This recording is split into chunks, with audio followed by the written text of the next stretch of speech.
Chapter 1.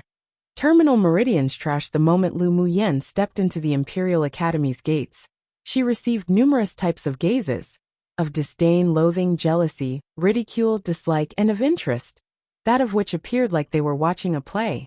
She sighed inwardly. What sort of failure was the original owner of this body, that she looked like a pest in everyone's eyes? So many gazes, and yet not one of them were looks of friendliness.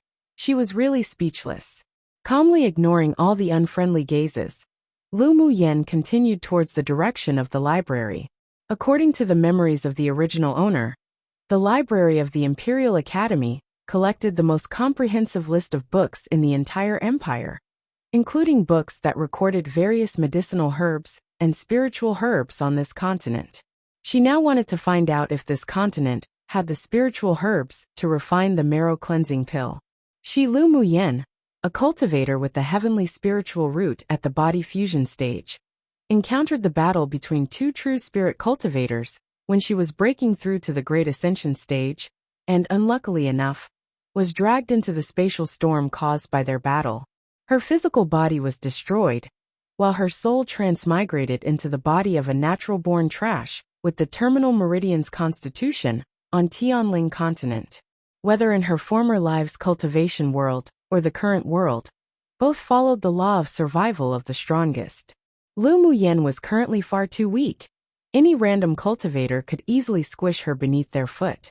She desperately desired to increase her power, but if she wanted to recultivate, she was required to unblock all of the meridians in this body.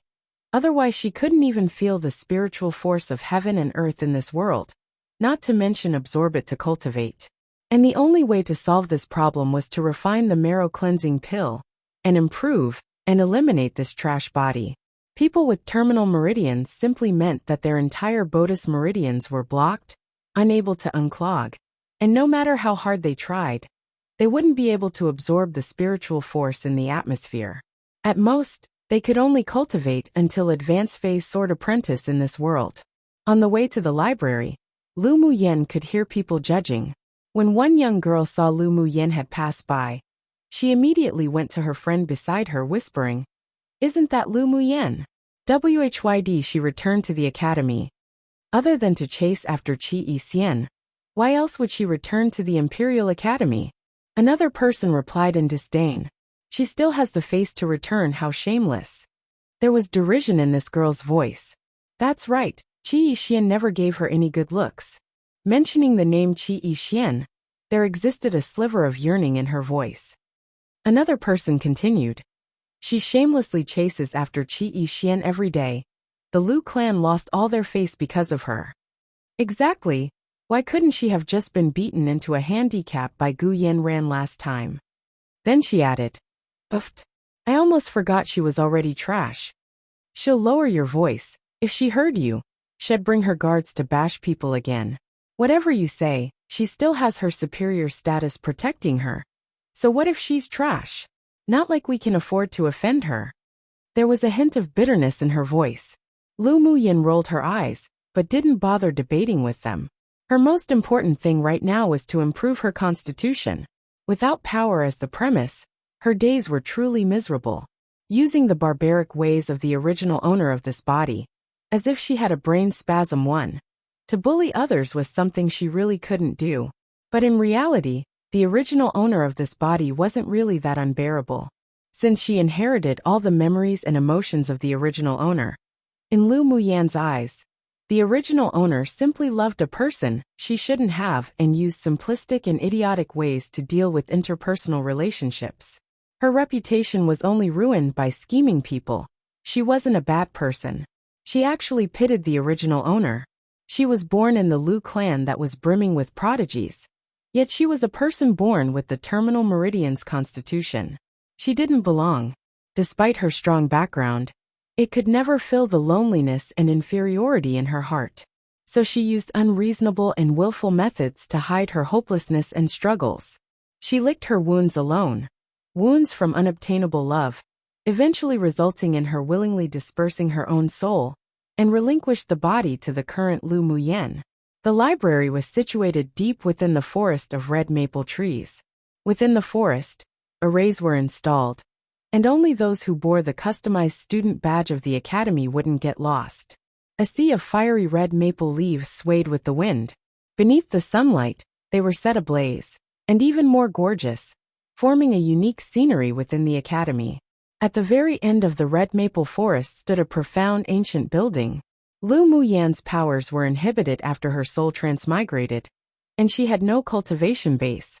But her soul was very strong, so she could use mental energy equivalent to the foundation establishment stage of her previous life. As such, she could perceive that there was a layer of energy protecting the library building. She also discovered that there were currently a few very powerful auras concealed within the building, probably belonging to the guardians of the library. The entrance to the library was open all year round. When she entered, she took out her student badge and gave it to the manager. After registering, she entered the inner room, followed the signs, and found a book titled Tianling Continent's Flora Record. Lu Muyan took the book from the shelf and scanned a few pages. In it there weren't just illustrations, but also detailed explanations. A satisfied smile rose on her face. It was precisely what she needed. Come and read on our website Wuxia World site. Thanks. Then she arrived at a seat beside the window and began to peruse the book. The ingredients required for the marrow cleansing pill, red leaf lotus, snake saliva fruit, flame fruit, and spirit gathering grass, were all recorded. Only their names were slightly different to what she knew in her previous world. But Lu Muyan frowned slightly. Based on her memories, 3 of the 4 spiritual herbs were easy to find. They would be present in higher-end apothecaries. But the flame fruit was rarely found on the market. If one desired it, they must enter the blazing mountain range that was situated on the border of Yinzhou country. Regardless, she swiftly browsed through the book, imprinting every detail in her mind for future use. Holding a badge rewarded to him, Qi Yixian entered the library to seek for a suitable support-type technique for himself. Just as he turned to go upstairs, in his peripheral vision, he caught sight of a young girl sitting by the windows, quietly browsing through a book. The young girl dressed in a simple, elegant purple dress, and her smooth black hair was tied with a black ribbon behind her head. There wasn't a hint of makeup on her beautiful face, only emphasizing her exquisite facial features, while her pretty brows were slightly furrowed. Sunlight spilled on her from behind, and her whole body exuded a faint warmth beneath the soft light, while her temperament seemed as if one who had been baptized transformed into another who was peaceful, elegant, tranquil, and pleasant. Startled, Qi Yixian wondered, was this person really Lu Muyan? He couldn't match this girl with the one in his memories who liked to dress in gaudy clothes and adorn mature makeup. He contemplated a little longer, then turned and headed to the second floor. After finishing Tianling Continent's Flora Record, Lu Muyan found a few more books to read on the shelves that introduced Tianling Continent, and inadvertently found the Tianling Continent's Demonic Beast Record.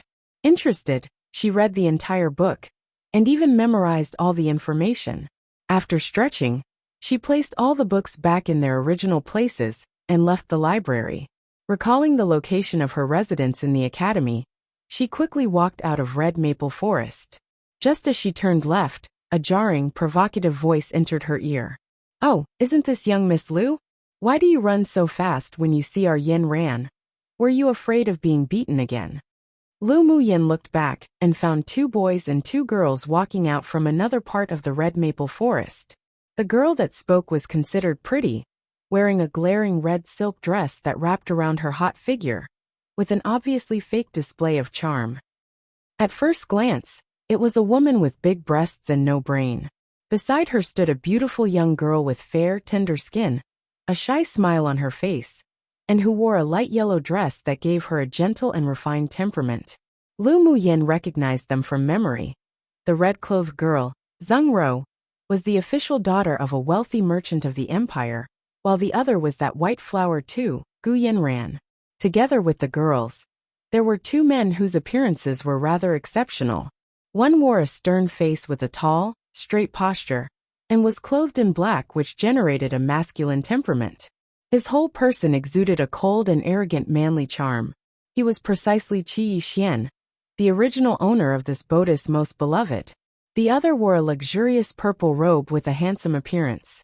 His pair of peach-shaped, amorous eyes carried a flirtatious charm, but was hardly feminine, as he appeared like an unrestrained and unruly man who followed his passions. The fifth Prince Yun Jin of Yenzhou country. Ro, no need to say any more, I had my faults that day as well. Gu Yanran said softly as she gently pulled Zheng Rao's sleeve. Zheng Rao casted a look of soft anger at her. You're just too kind, that's why others will bully you. Lu Muyan watched their performance coldly. She really wasn't interested in these sorts of dramas. Her gaze swept over the four people indifferently, turned around, and was about to leave. This move surprised the four of them, especially Gu Yanran. Based on experience, this trash should have immediately charged forward, pointing at Zheng Rao, and erupted into curses. But why did she act so uncharacteristically today? Not to mention her style and makeup, as well as her temperament, seemed to belong to a completely different person. A bad premonition suddenly rose in her heart. Lu Muyan, you stop for me right now. Seeing Lu Muyan blatantly ignore her, anger rose in Zheng Rao, and she yelled out. Qi Yixian didn't stop them, his eyebrows furrowed. When he went to the library earlier, he also discovered Lu Muyan's temperament was as if it belonged to a completely different person. But when he exited, she was already gone.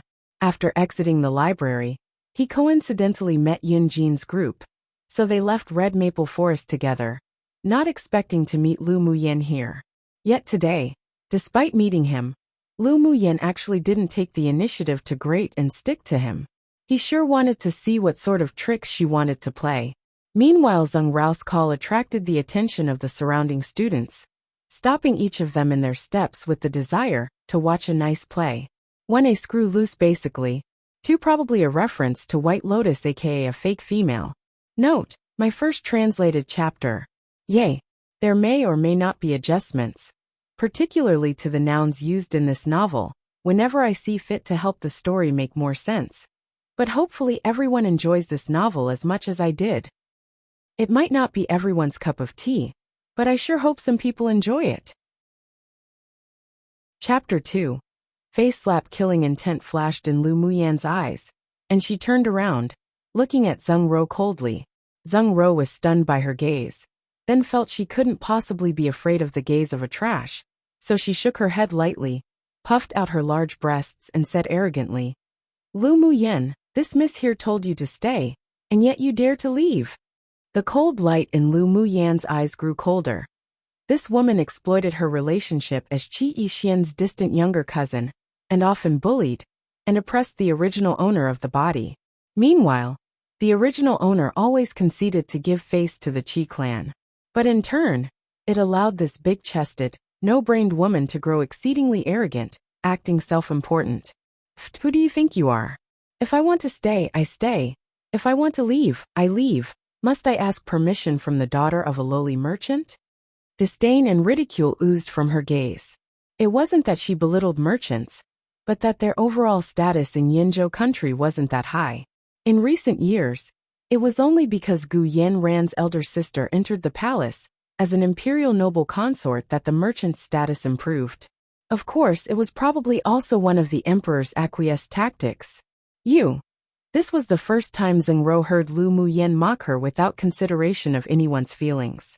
She suddenly didn't know how to handle the situation, and her face that was already thick with blush grew even redder as she held her breath in anger. Hearing the suppressed laughter around them, Zheng Rao's anger erupted. She drew her long sword, pointed it at Lu Muyan, and lunged towards her. Today she must teach her a lesson. Seeing Zheng Rao wield her sword to stab her, Lu Muyan's eyes revealed some disdain. Even though Zheng Rao was a middle-phase sword apprentice, and was one phase above the original owner of this body, but Lu Muyan had her own flesh-refining manual she learnt from her previous life. It was simple for her to avoid the attack if she wanted to. Within the 1 month she was recuperating from her injuries, she trained this weak body every single day. Just as Zheng Rao's sword was about to pierce Lu Muyan's chest, Qi Yixian frowned slightly, but didn't stop it. He knew Zheng Rao didn't have the courage to kill Lu Muyan. Meanwhile, Gu Yanran appeared to worry, but she was delighted in her heart. Lu Muyan asked for this herself. So what if she had a noble status? If it weren't for her elder sister warning her not to provoke Lu Muyen anymore, she would have wanted to make another move and completely handicap this spoilt, reckless trash. Yet when everyone thought Lu Muyen was about to be stabbed, she suddenly flipped herself backwards, instantly avoiding Zheng Rao's attack. Her gaze chilled. She spun around and kicked Zheng Rao in the stomach, and as the latter hugged her abdomen, Lu Muyen grabbed her wrist, tugged her closer, then lowered Zheng Rao's body, and kneed her in the chest.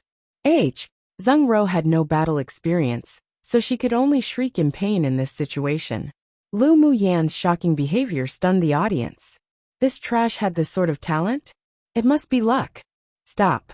Gu Yanran said tenderly, but inwardly, she wished Lu Muyen would give Zheng Rao a few more beatings, so that Qi Yixian could despise her even more. Lu Muyen ignored Gu Yanran's shout, lifted her foot, and directly kicked Zheng Rao to the ground.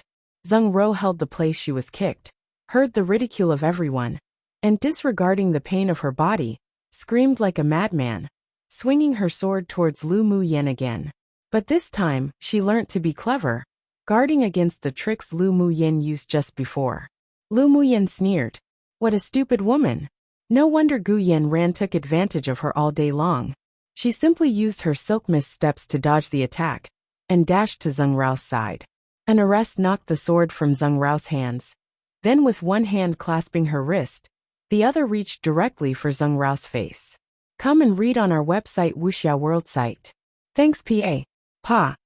Everyone merely saw Lu Muyen incessantly slap Zheng Rao's face left and right, yet they also felt the pain on their cheeks. Seeing the situation getting out of control, Qi Yixian frowned and said coldly, Lu Muyen, that's enough. Lu Muyen was just feeling gratified. She was already aggrieved when her cultivation completely fell from an almighty cultivator into trash after she transmigrated. But aside from the evident concern from her family in the 1 month, everything else also made her extremely vexed. So she welcomed Zheng Rao, who took the initiative to come up to her and allow her to vent the little bit of her irritation and dissatisfaction. But that stinky Qi Yixian actually told her it was enough and to stop? Why should she? Though she inherited the emotions of the original owner of this body, she could still forcibly let go of the intense love that didn't belong to her. She blatantly rolled her eyes at Qi Yixian and continued to slap Zheng Rao. Yixian, Lu Muyen doesn't even give you face anymore. Interesting. Yun Jin's amorous eyes revealed a hint of interest. Today, at first glance, he already felt that Lu Muyen had changed, but he didn't expect her to become this interesting. Qi Yixian's face darkened, then said impatiently, Lu Muyen, stop playing these types of tricks to get my attention. Hurry up and let Zheng Rao go. When Lu Muyen heard Qi Yixian say this, the anger in her chest burned even fiercer, and she stopped temporarily. When everyone thought she would release Zheng Rao, act cute and apologize to Qi Yixian, she suddenly looked Qi Yixian up and down, then said with disdain, And who do you think you are? This miss isn't bothered playing with you anymore. Look at you, want chests and yet you have none. Want a butt and yet you also have none. You don't even look as good as the purple-clothed handsome beauty standing beside you. I really don't know which eye of mine was blind to fancy you. Her words shocked the entire audience. What did she mean want chests, and yet you have none? Want a butt and yet you also have none? What did a man need those for? Were men described in such a way? This is a blatant insult. Puffed haha. Yinjing couldn't help but roar with laughter. It was rare to see Qi Yixian be the laughingstock, so he was exceptionally happy, laughed very openly, and felt that Lu Muyen was even more pleasing to the eye. Qi Yixian's face turned dark, and cold air exuded from his body. He never expected Lu Muyen, who always obeyed him, would refute him in such a way. He debated whether to argue back, yet felt he didn't need to dispute with an ignorant woman. But he also felt extremely discontent with Lu Muyen's attitude towards him. Gu Yanran sneered inwardly. Lu Muyen, you're so stupid. Did you think you could attract Yixian's gaze? A barbaric trash like you will only push him further away. Taking gentle lotus steps forward, Gu Yanran said to Lu Muyen with a look of righteousness. Young Miss Lu, don't you think this is a little too much? Zheng Rao did not harm you, so why do you humiliate her so? Lu Muyen took out a silk handkerchief and wiped her hands. Only after did she raise her head. Facing Gu Yanran with a look of ridicule, saying, "Is it only when her sword pierces my chest that it's considered harm?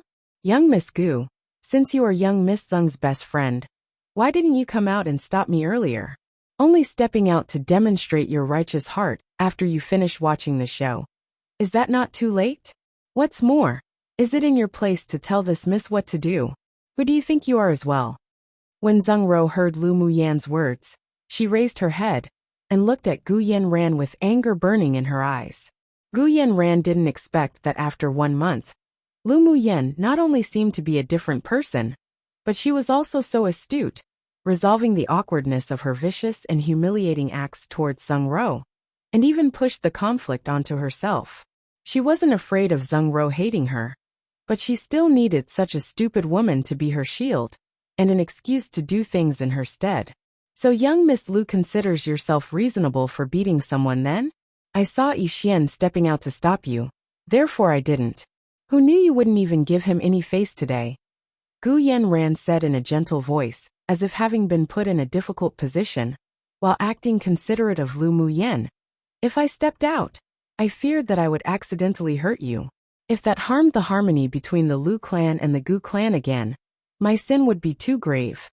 Lu Muyao curled her lips, smiling. This woman was certainly conniving. She only said a few sentences, and it tossed the criticism back to her. Chapter 3. A Challenge. "What do you mean by you heard Yi Xian tell me to stop, so you didn't step out? Also, what do you mean you didn't think I wouldn't even give him any face today? Am I related to him in any way? It's not like I'm a shameful concubine of the Qi clan that can't be shown to public." Lu Muyen chuckled and asked in reply disdainfully, since Gu Yanran wanted to chat, she'll see it to the end. She wasn't like the original owner of this body, who could only use brute force to solve problems. "You." Gu Yanran's face paled. She hated that lowly status the most. That's why she hoped to improve her strength in the Imperial Academy and eliminate her identity as a concubine. She wanted to become Yi Xian's official wife, and not some lowly concubine. Lu Muyen did well. She successfully roused her fury. "You what? Nothing to say. I really don't know why the little concubine set by the Qi clan is still coming to the Imperial Academy to learn. The Qi clan sure is at ease. Are they not afraid of wearing a few green hats one?" It was utter nonsense, but Lu Muyen just wanted to irritate and provoke Gu Yanran. Hearing Lu Muyen's words grow more and more outrageous and unwarranted, Gu Yanran's face paled even more. She tugged at Qi Yixian's clothes and called him softly, looking wronged and delicate, "Yixian. Lu Muyen, have you had enough? Whatever you do, I will never like you, just give up. Yan Ran will be a part of the Qi clan in the future. She's not someone that you can slander baselessly." Although Qi Yixian didn't have any romantic feelings for Gu Yanran, she was still the concubine that the clan set for him. Insulting her was equivalent to insulting the Qi clan. Especially the part about wearing a green hat. He just wanted to choke Lu Muyen to death when he heard it. Lu Muyen rolled her eyes, raised her eyebrow and sneered. "Us two females are quarreling. What is a male like you butting in for? Or do you want to be known as the crazy house husband in the empire? This miss has no interest in you already. The person who liked you is dead. So please don't misunderstand and narcissistically think I still have feelings for you anymore. Humph, you sure are glib now. So unreasonable." Qi Yixian simply couldn't communicate with Lu Muyen anymore. She was absolutely unreasonable today. He couldn't outmatch her. Seeing that Qi Yixian clearly didn't want to continue to speak to Lu Muyen, glee rose in Gu Yanran's heart. She had always felt that Qi Yixian actually did care for Lu Muyen, but he just hadn't realized it yet. After all, they were childhood sweethearts. So that's why, ever since she enrolled into the Imperial Academy, she tried her best to deepen the conflict and completely destroy the relationship between the two. Now the idiot Lu Muyen actually said such things. Her schemes really didn't go to waste. But the debt of insulting her must be paid. "Lu Muyen, you were too much. Was last time's lesson not enough? I want you to publicly apologize to me, or else I'll pursue this further." On the surface, Gu Yanran appeared to be slightly aggrieved. yet was unyielding as she looked at Lu Muyen.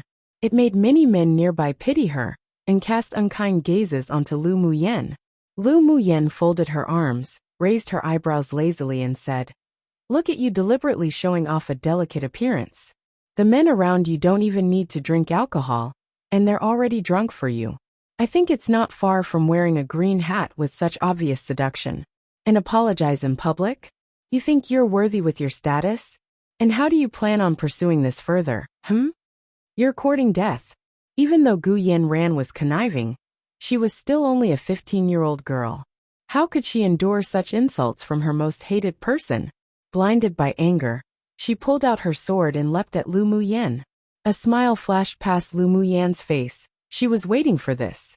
She used her silk mist steps and glided around Gu Yanran. When her mental energy captured Gu Yanran approaching, her figure stalled, allowing Gu Yanran's sword to pierce through her left shoulder. Gu Yanran was taken aback for a moment before she was sent flying back from a wave of energy. Piu! A mouthful of blood spurted out. Gu Yanran held her chest and lifted her head, staring at the white-clothed man who suddenly appeared. Her pupils constricted. That man actually returned. All everyone saw was a white-clothed man who walked over slowly. He was extremely handsome, with a gentle temperament that carried a sense of otherworldliness like a fallen immortal. He simply flicked his sleeve earlier, and Gu Yanran was injured, showing his insane strength. The young woman was a jade beauty, and the young man was peerless too. This was the impression he left on others. Come and read on our website Wuxia World site. Thanks, Yenna, are you okay? The white-clothed man walked to Lu Muyen's side, asking dotingly and in concern. Lu Muyen pressed her injured shoulder with a look of grievance, crying, "Big brother, you're finally back." This man that was like a fallen immortal was precisely Lu Muyen's blood-related eldest brother, Lu Mubai, and was also the entire Yinzhou country's peerless genius. He entered into the powerful ranks of the sword spirit stage at the age of 16. At 19 right now, he was already at peak phase sword spirit stage, was in the celestial class of the Imperial Academy, and was one of the most influential figures of the academy. He was cold and indifferent, but he was exceptionally protective, especially towards his younger sister Lu Muyen, whom he doted on and cherished. A year ago, he left to train and gain experience. That's why so many people in the academy dared to openly bully Lu Muyen. "Senior Lu, don't you need to explain why you injured me without even asking who's right and wrong?" The jealousy and unwillingness in Gu Yanran's eyes were quickly hidden by her. Then she asked Lu Mubai in a harsh, yet meek tone. Lu Mubai didn't even bother to look at her, took out a bottle of medicine for physical wounds from his interspatial ring, and poured it on Lu Muyen's wound. After seeing the wound stop bleeding, he replied flatly, "So what if I injured you? A shameful outsider like you isn't even worthy of teaching my little sister. You too are using your status to bully others. If Lu Muyen doesn't apologize to me today, I won't let this slide. Otherwise I'll go straight to the emperor to ask for an explanation." Gu Yanran choked with teary eyes, as if she had been wronged, yet wanted to appear strong and unyielding against forces of evil. The corner of Lu Muyen's eye twitched. This woman was so deeply immersed in her character. She snorted coldly. "What does my big brother need to explain to you? The fact that you stabbed me today, I similarly won't let it slide." Lu Muyen thought a little more, then provoked Gu Yanran, saying coldly, "Since you're that powerful, how about we have a fight after 3 months during the Academy's annual competition to see who's stronger? If I lose, I'll apologize to you in front of the whole Academy. If you lose, you'll admit that you plotted against me first, then purposefully injured me, and apologize to me. How about that? Do you dare?" Sure. Gu Yanran honestly didn't know what was going on in that trash's brain. She actually wanted to compete against her in combat? What a joke. She was stronger than that trash by an entire stage. She definitely wouldn't lose.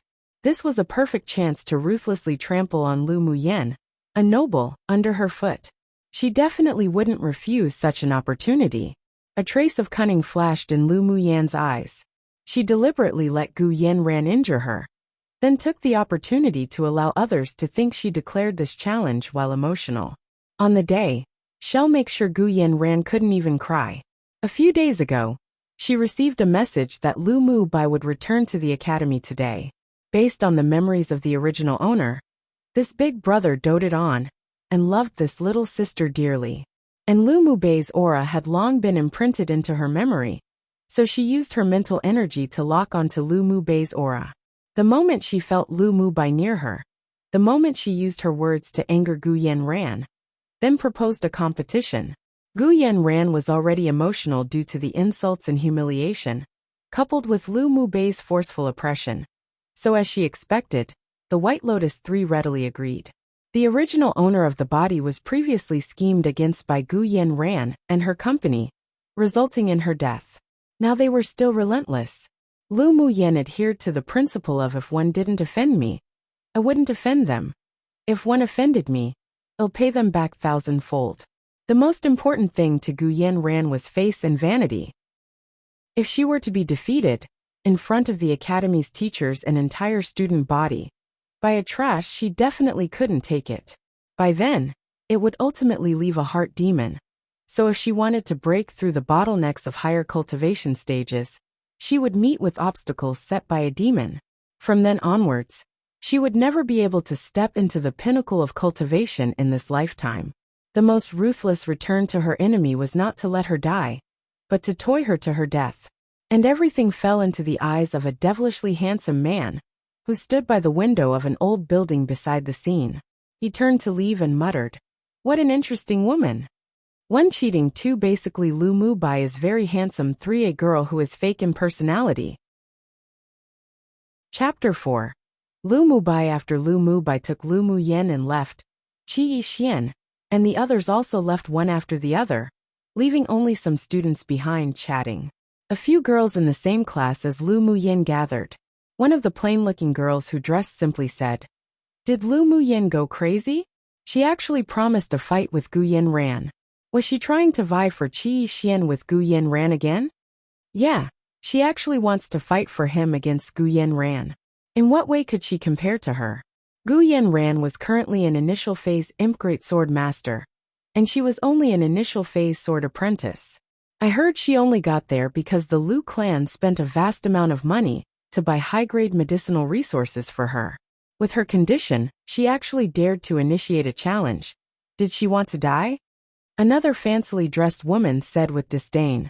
Another person stepped up and said bitterly, "It's because her identity's higher than Gu Yanran. After all, she's got an empress as an aunt, a marshal for a grandfather who helped found the country, and the imperial capital's god of war for a father." But even though Gu Yanran comes from a family of merchants, ever since her elder sister entered the imperial harem, she had always been favored by the emperor and rose to the imperial noble consort status after only 2 years. Plus her clan's the imperial capital's richest clan. While her status isn't higher than the trash's, it wasn't too low either, and just worthy enough for Qi Yixian. The fancily dressed woman continued. The first girl sneered. "Yeah, just last month she clashed with Gu Yanran and was accidentally severely injured. Who knew the moment she recovered, she'd shamelessly come back to the academy. But so what if her background was strong? Since she was unreasonably causing trouble, even if the Lu clan wanted to support her, they had no reason to. In the end it was the prime minister who became the peacemaker, and the case fizzled out. Was her brain actually kicked by a donkey? She even dared to propose a challenge. Was she not afraid that the Lu clan would lose all their face because of her? Who cares? When the time comes, we'll just watch a good show." Lu Mu Yan and Gu Yanran's promised battle spread throughout the academy within only 1 day, and similar gossip could be heard everywhere within the academy. The unanimous thoughts were that Lu Mu Yan's brain had a stroke, she was looking for a beating, and was probably trying to play some sort of tricks to attract Qi Yixian's attention again. Basically, everyone in the school was waiting for a good show. After Lu Mu Bai bandaged Lu Mu Yan, he looked at her with concern and asked, "Why do you want to fight Gu Yanran? You aren't her opponent." "Right now I'm not her opponent, but I will be after 3 months. Don't worry, big brother." Ever since Lu Mu Yan inherited the memories of the original owner and agreed to live well in her stead, she was trying to integrate herself into the Lu clan and treat the people of the Lu clan as true family. Lu Mubai looked at Lu Muyen with a complicated expression. His little sister actually changed. When Lu Muyen was born, the imperial capital's divine seer told them that she would encounter a life and death situation at 15 years old. But once she successfully overcame the situation, she'd be enlightened and completely change. Their family was told not to be surprised, as this was a fortuitous opportunity, and she may even be able to walk the path of the strong because of that. Now he couldn't help but believe the result of the divine seer's divination, though a sister like this assured him even more. Then how do you plan on surpassing her? Have you thought it through? Lu Mubai asked with a soft smile. When Lu Muyen first entered this body, half dead and in a conscious coma, she overheard her mother talk about how there was a person who divined that when she turned 15, her personality would change drastically. Therefore, she gradually revealed her true nature without concealing anything, and let the members of the Lu clan slowly adapt to her as their daughter. Even though this was the first time she saw Lu Mubai, but because she inherited the original owner's feelings, she felt close to this big brother of hers. Lu Muyen pretended to be confused, as if recollecting something. After thinking for a while, she said, "Big brother, when I was injured and unconscious, I dreamt that I went to another world. There the cultivation system was different to ours. I felt like I experienced thousands of years, and learnt a lot of things, one of which was the marrow cleansing pill, that could change Terminal Meridian's constitution. Come and read on our website Wuxia World site." Thanks. Seeing shock in Lu Mubei's eyes, she continued, "I could eradicate my Terminal Meridian's constitution completely, and the blocked meridians could be unclogged as long as I take the marrow cleansing pill." Really? That's fantastic. Do you know what ingredients are required for this type of pill? Lu Mubei's eyes were filled with joy and excitement. Lu Muyen nodded. "I know, and I can also refine it. I went to the Academy's library today to research.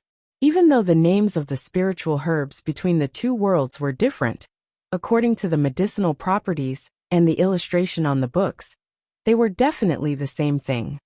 Yenner, it's a blessing in disguise this time. What spiritual herbs do you need? Write it down. Big brother will go find it for you." Lu Mubai caressed Lu Muyen's head with a gentle smile. Lu Muyen didn't dislike this gesture. Then she wrote down the names of the spiritual herbs and handed it to Lu Mubai. "These are the herbs. The rest are fine, but the flame fruit is a bit troublesome." After reading the list of herbs, Lu Mubai frowned slightly. "The flame fruit is definitely a little troublesome, but little sister, don't worry, I'll definitely find it for you." "Thank you, big brother, I'll also look for it as well. Before the battle, I'll definitely refine the marrow cleansing pill and improve my constitution. At that time, I'll also take back the stage I lost last time." A layer of coldness surfaced in her eyes. Lu Mubei's face darkened, and he nodded. Recently the Gu clan has been very arrogant. Even Auntie in the palace is being suppressed by Imperial noble consort Gu. If it wasn't that the Imperial capital was preparing for war, and the Imperial family needs funds from the Gu clan, your incident last time wouldn't be suppressed like that. When Lu Muyen was injured by Gu Yanran last time, Lu Mubai happened to be out training. There were two main reasons why the Lu clan didn't pursue it until the end. One was that the Imperial family intervened, hoping the Lu clan wouldn't pursue any further. After all, Lu Muyen was fine in the end. And second, it was just as the divination said, Lu Muyen indeed recovered from near death. Only because of this did the Lu clan not pursue the issue further against the Gu clan. By the way, about the challenge, I need big brother to put in a few good words for me when we return home. Otherwise grandfather and father, and them will think him being willful again. Lu Muyen begged as she hugged Lu Mubei's arm and swung it back and forth. The reason why she provoked Gu Yanran to promise a fight, only after she locked onto Lu Mubei's aura, was so that he could deal with the Lu clan. She definitely wouldn't be able to handle the tears of her beautiful mother. Lu Mubai nodded helplessly, saying dotingly, "I really don't know what to do with you. Settle a little for the time being. I fear the entire population of the Imperial capital knows of your challenge with Gu Yanran. Don't worry, big brother, I will." After her heavenly eldest brother left, Lu Muyen began to think about what to do next. She planned to go to the Mercenary Union to see if there were any missions to the Blazing Mountain Range. The effects of the flame fruit could only be preserved for 2 months, so it'd be extremely difficult to find in the Imperial capital. Instead of wasting time waiting without certainty, it was more reliable for her to seek for it herself. She initially wanted to go home, but realized that if she went home now, she'd definitely be interrogated about the issue regarding the battle, and might even draw out her mother's tears. So she decided she might as well not to return home for the time being. She'd return after Lu Mubai spoke with them. Her residence was situated in a serene area. It was an independent, small courtyard, and was a place specifically provided to children and disciples of meritorious clans by the imperial capital. It was a symbol of identity and status, and wasn't something that could be bought with money, so it stirred the jealousy of many people when a weak person like Lu Muyen could inhabit this courtyard.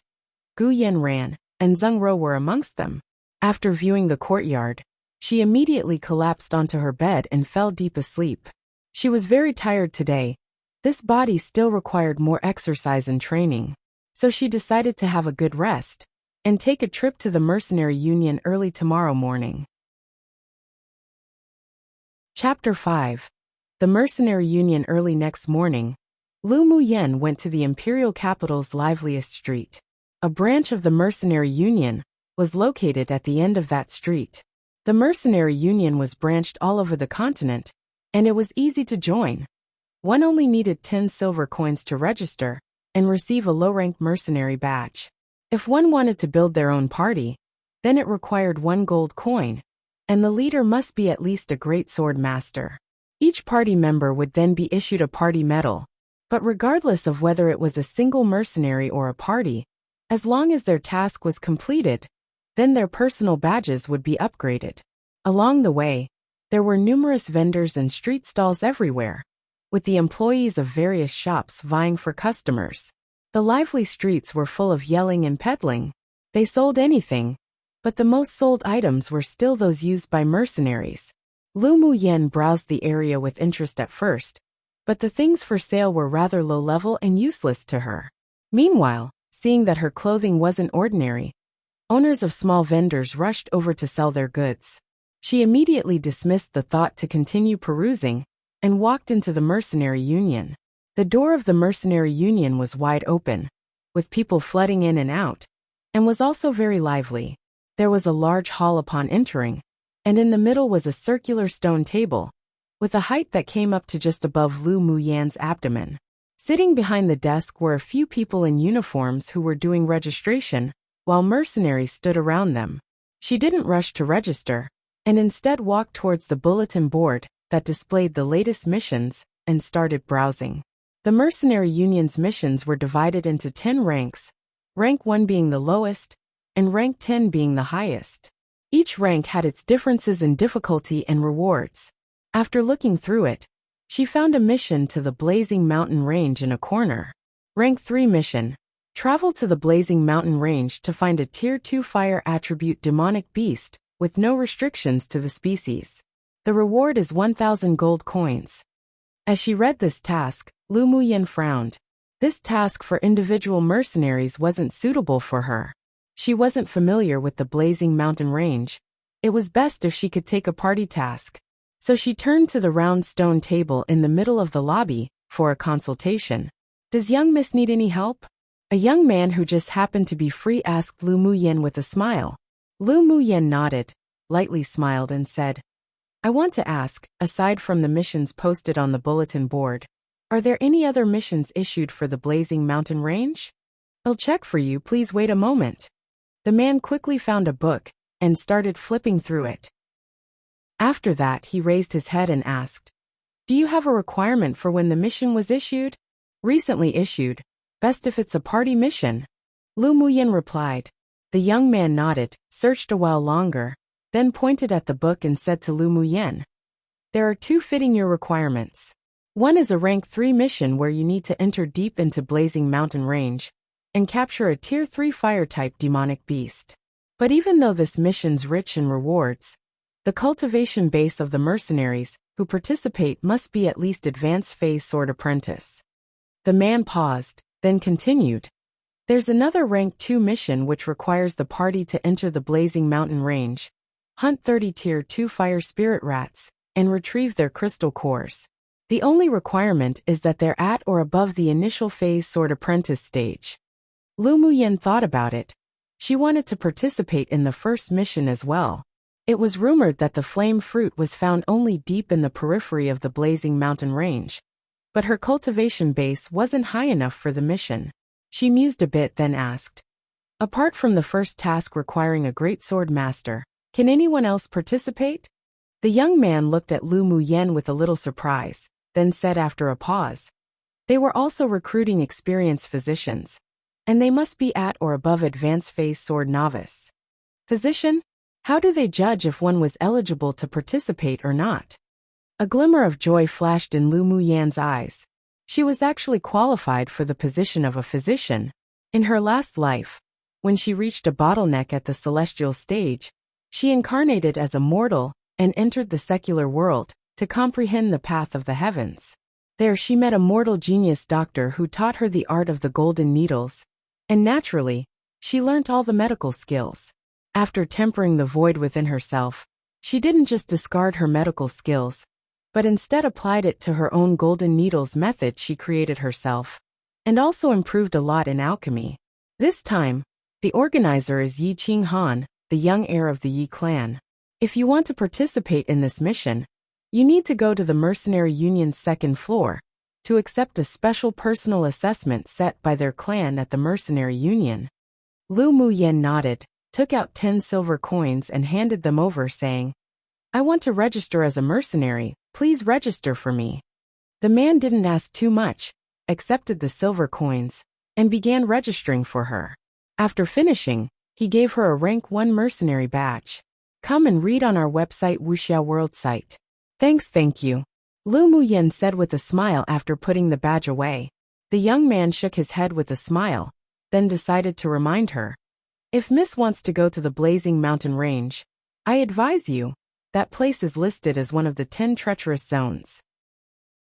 There are tier 1 to 6 demonic beasts in there, and maybe even stronger, and is extremely dangerous.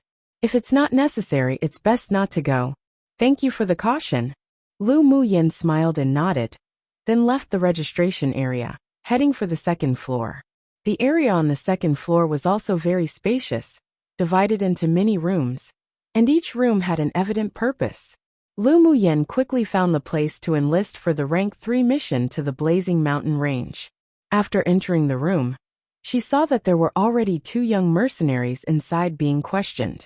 She entered and asked an idle examiner, an old man, May I ask if you are still recruiting physicians for this time's mission? You want to enlist? The old man was around 60 years old with a pair of cloudy eyes that revealed a hidden brightness. He asked Lu Muyen faintly. Lu Muyen nodded. Yes, I want to enlist. Have you done it before? Have you ever worked as a physician at any medical clinic? I've never worked as a doctor, but I still have a certain degree of certainty in my medical skills. You can test me. A sense of confidence exuded from Lu Muyen as she replied with a smile. The old man scrutinized her, thought for a little bit, then said, Can you tell if I'm sick or not? Can I take your pulse? Lu Muyen asked. The old man nodded, stretched out a rather thin arm from beneath his sleeves and handed it over to her. Seeing this, Lu Muyen used her index and middle finger to touch the old man's artery. After a short while, Lu Muyen retracted her hand, her eyes filled with solemnity, and said to the old man, You suffered an extremely serious internal injury 10 years ago, and it injured your organs. Your meridians are also blocked because of the sword aura. The old man's expression changed from the initial inattentiveness to the current surprise. But then he furrowed his brows and said, Although it's not known by all that I was injured, you can still find out about it if you investigate thoroughly. This can't prove you have the qualifications to enlist. Lu Muyen chuckled softly, then brought her lips beside the old man's ear, and said in a voice only the 2 of them could hear, Not only are your meridians blocked, but your cultivation also halted. There'll be a day every 3 months where your old ailments flare up, and you'll feel pain to the bones, preferring to die than to live. The old man's eyes widened and stared at the beautiful girl adorned with a large smile. The things she said were only known by the superiors of their clan, and he believed it was impossible anyone in the clan would leak his secrets. Then this meant the girl did indeed have some talents. With a complicated look in his eyes, he asked, "Then can you heal it?" "Yes," Lu Muyen said firmly. Upon hearing that, delightful surprise surfaced on the old man's face, but then he asked with gravity, "Don't play around with this old man here. This sword wound was left by a powerful sword monarch stage cultivator. In these 10 years, I also visited numerous famous doctors, but not a single person could promise that they could heal it. What reason do I have to play with you? I really can heal your injury. From your pulse, I could deduce that tonight one is precisely the night your wound will flare up. I can use my art of the golden needles to treat you first, so that you can avoid the pain you'll experience tonight. But it'll be quite troublesome to fully heal you," Lu Muyen said with a soft smile. There was a firm look in the old man's eyes. He was obsessed with the path of the sword for his entire life, and he suffered extremely when he could no longer advance. Still, he never gave up. Even though he never broke through, he still maintained his current cultivation at the advanced phase sword spirit stage. He might as well take the leap and consider it as treating a dead horse, as if it's alive too. He didn't think this little girl, who's only at the sword apprentice stage, had the courage to play any tricks. Sure, putting aside avoiding the pain, as long as you can alleviate my pain even a little tonight, I'll trust you, and directly enlist you as the accompanying physician for this mission," the old man replied. Lu Muyen nodded with a faint smile, not revealing her thoughts. After the two mercenaries left, the old man asked the members of the clan to close the door, allowing Lu Muyen to apply her skills of the needle for him. One author wrote tomorrow night in the original, but the next chapter actually suggests it was tonight. Too, he might as well give it a shot. Chapter 6. Golden Needles Treatment. Only the old man and 3 people from the Yi clan remained in the room. A middle-aged man of the same generation as the old man watched Lu Muyen with eyes filled with doubt. He really couldn't understand why his eldest brother would believe in a young woman with such a low cultivation base. Then coldness surfaced in his eyes. She better not play with them, or else he wouldn't let her go, even if she is a beauty. He didn't want to see his eldest brother have hope then fall into despair again. Lu Muyen didn't care about the looks of the others. She took out a set of golden needles had made specifically for her, channeled a sliver of her spiritual energy into them, then pierced them through the old man's clothes, landing on several of his acupuncture points on his upper body. Even though her trash body couldn't absorb spiritual force after transmigrating here, she ended up figuring a way to accumulate a sliver of spiritual force and convert it into spiritual energy within her body. But it sure hurt to use it up after all that effort. She used her slight bit of spiritual energy with the golden needles to treat the old man. This time she believed, when the old man's injury flared up, he wouldn't experience that excruciating pain anymore. She had confidence in her medical skills. After approximately an hour, Lu Muyen's face began to pale, and sweat dripped from her face. It couldn't be helped. Maintaining the coordination between her spiritual energy and the golden needles was very energy-consuming for this body. After another hour, Lu Muyen retrieved her needles with a face drained of blood. Her body was extremely weak, and she sat on the stool gasping for breath. It sure exhausted her. This trash constitution truly was troublesome. Meanwhile, the old man was the complete opposite of Lu Muyen. Not only was his face rosy, but he was also ecstatic. His meridians that had been blocked for ages finally loosened slightly. He felt a warm current pour into his dantian, which had been damaged by the sword aura, nourishing it. Seeing Lu Muyen's pale face, he asked with concern, "Little miss, are you okay?" Lu Muyen shook her head. "It took up a lot of my energy to treat you, but it'll be fine after I go home to rest for a night. How do you feel?" "I feel that the blocked meridians are a little looser now. There's also a slight connection between me and my damaged dantian. Will my meridians be completely clear after a few more sessions of your needles?" the old man asked impatiently. Upon hearing the old man's words, The faces of the three people beside them brightened with joy, especially the middle-aged man, who was also a little ecstatic. Lu Muyin chuckled and said, "It wasn't that easy. You need to use some medicine together, with the art of the golden needles, to be able to completely cure your chronic illness." Seeing the time of day outside, Lu Muyin said, "I'll return now. Observe the results of my treatment tonight. I'll come back tomorrow morning." "Very well. This old man is looking forward to the results of mistreatment," the old man said with a rare smile. By the time Lu Muyin returned to the academy, it was already the evening. After briefly eating some food, she knocked out on the bed. The spiritual energy within her already dried up, and she was mentally and physically exhausted. So she could only temporarily supplement her stamina through sleeping. She simply couldn't wait to be able to refine that marrow-cleansing pill to improve this Bodhi's incompetent constitution, then successfully start to cultivate. The next morning, as Lu Muyin was about to leave, she bumped into Lu Mubai. "Big brother, good morning." Lu Muyin greeted with a smile. A soft smile appeared on Lu Mubei's extraordinarily handsome face. "Where are you going so early?" "To the mercenary union." Lu Muyin didn't want to conceal her whereabouts, and she didn't think she could conceal it even if she wanted to. With the Lu clan's power and influence, it wasn't difficult to track her down in the Imperial capital. Lu Mubai looked at her in surprise and asked in befuddlement, "What are you going to the mercenary union for?"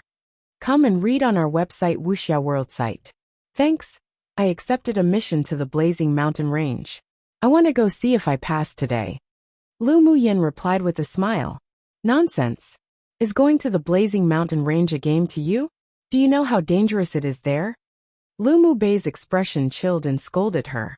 Lu Muyin understood that Lu Mubai was being considerate of her, so she didn't mind his dissatisfaction. She stepped up to tug at Lu Mubei's sleeve and said mischievously, "Big brother, I want to get rid of my reputation as trash as soon as possible, but the search for the flame fruit's hopeless, so I might as well initiate the attack instead of waiting passively." "Who said the search for the flame fruit's hopeless? I came today specifically to tell you that I'll be heading to the Blazing Mountain Range in 2 days to help you find the flame fruit. You just stay in the Imperial capital." A look of helplessness rose on Lu Mubei's handsome face. Lu Muyin shook her head. "Big brother, if a fledgling wishes to soar through the vast sky, then they must first learn to fly by themselves. I want to become stronger, but I don't want to rely on you guys to grow. And this time, I'm going with the Yi clan to the Blazing Mountain Range, so it's not too dangerous." She hugged Lu Mubei's arm and shook it again, continuing, "Please just let me go. I promise to come back safe and alive." Yen, just why are you so stubborn?" Lu Mubai sighed, looking at his little sister dotingly and said, "Then I'll accompany you." "Big brother, do you really not trust me?" "Relax, I promise you that I'll definitely come back safe and alive. They say if you don't die from a disaster, there's bound to be great fortune following one. I didn't die last time, so there'll definitely be no problems this time. Please, just let me gain some training and experience myself." Lu Muyin rubbed her head on Lu Mubei's shoulder endearingly. "You're just so stubborn. Forget it, if you want to go then go.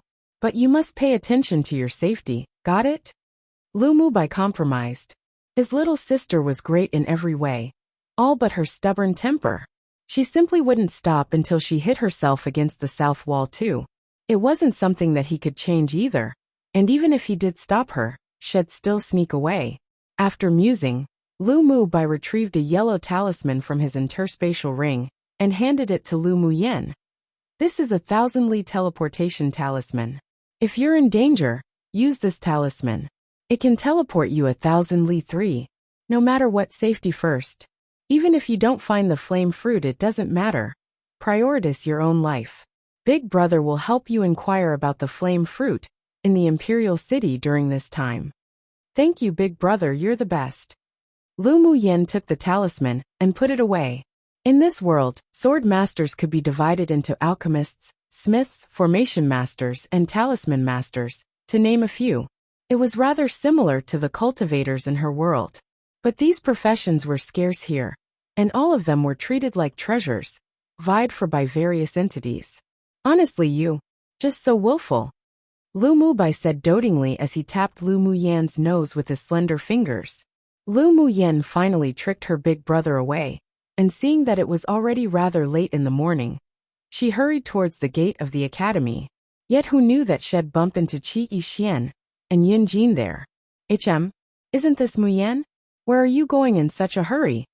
Yin Jin asked with a smile as he blocked Lu Muyan's path, as if he and she were familiar with each other. Lu Muyan rolled her eyes at him. This guy did it on purpose, right? Why else would he block her path when she was leaving in a hurry? Yeah, I'm in a hurry to leave, please move aside. Lu Muyan didn't even look at Qi Yixian as she attempted to go around them. But her behavior made Qi Yixian feel exceptionally unpleasant. Was Lu Muyan playing hard to get? She even pretended to ignore him. He sure wanted to see what tricks she wanted to play. Lu Muyan. Qi Yixian called after Lu Muyan with a frown. One shall be fine, two very stubborn, 3 unit of measurement. 1 li equals 500 m equals 546 yards. Therefore 1000 li equals 500 km equals 300 miles. Chapter 7. The mercenaries' mission. Seeing that the promised time was arriving soon, yet these two people were still here chirping around, she looked at Qi Yixian impatiently and said, "What? If you have something to say, say it. If you need to fart, then hurry up and fart. You, Lu Muyan, do understand that you're a female.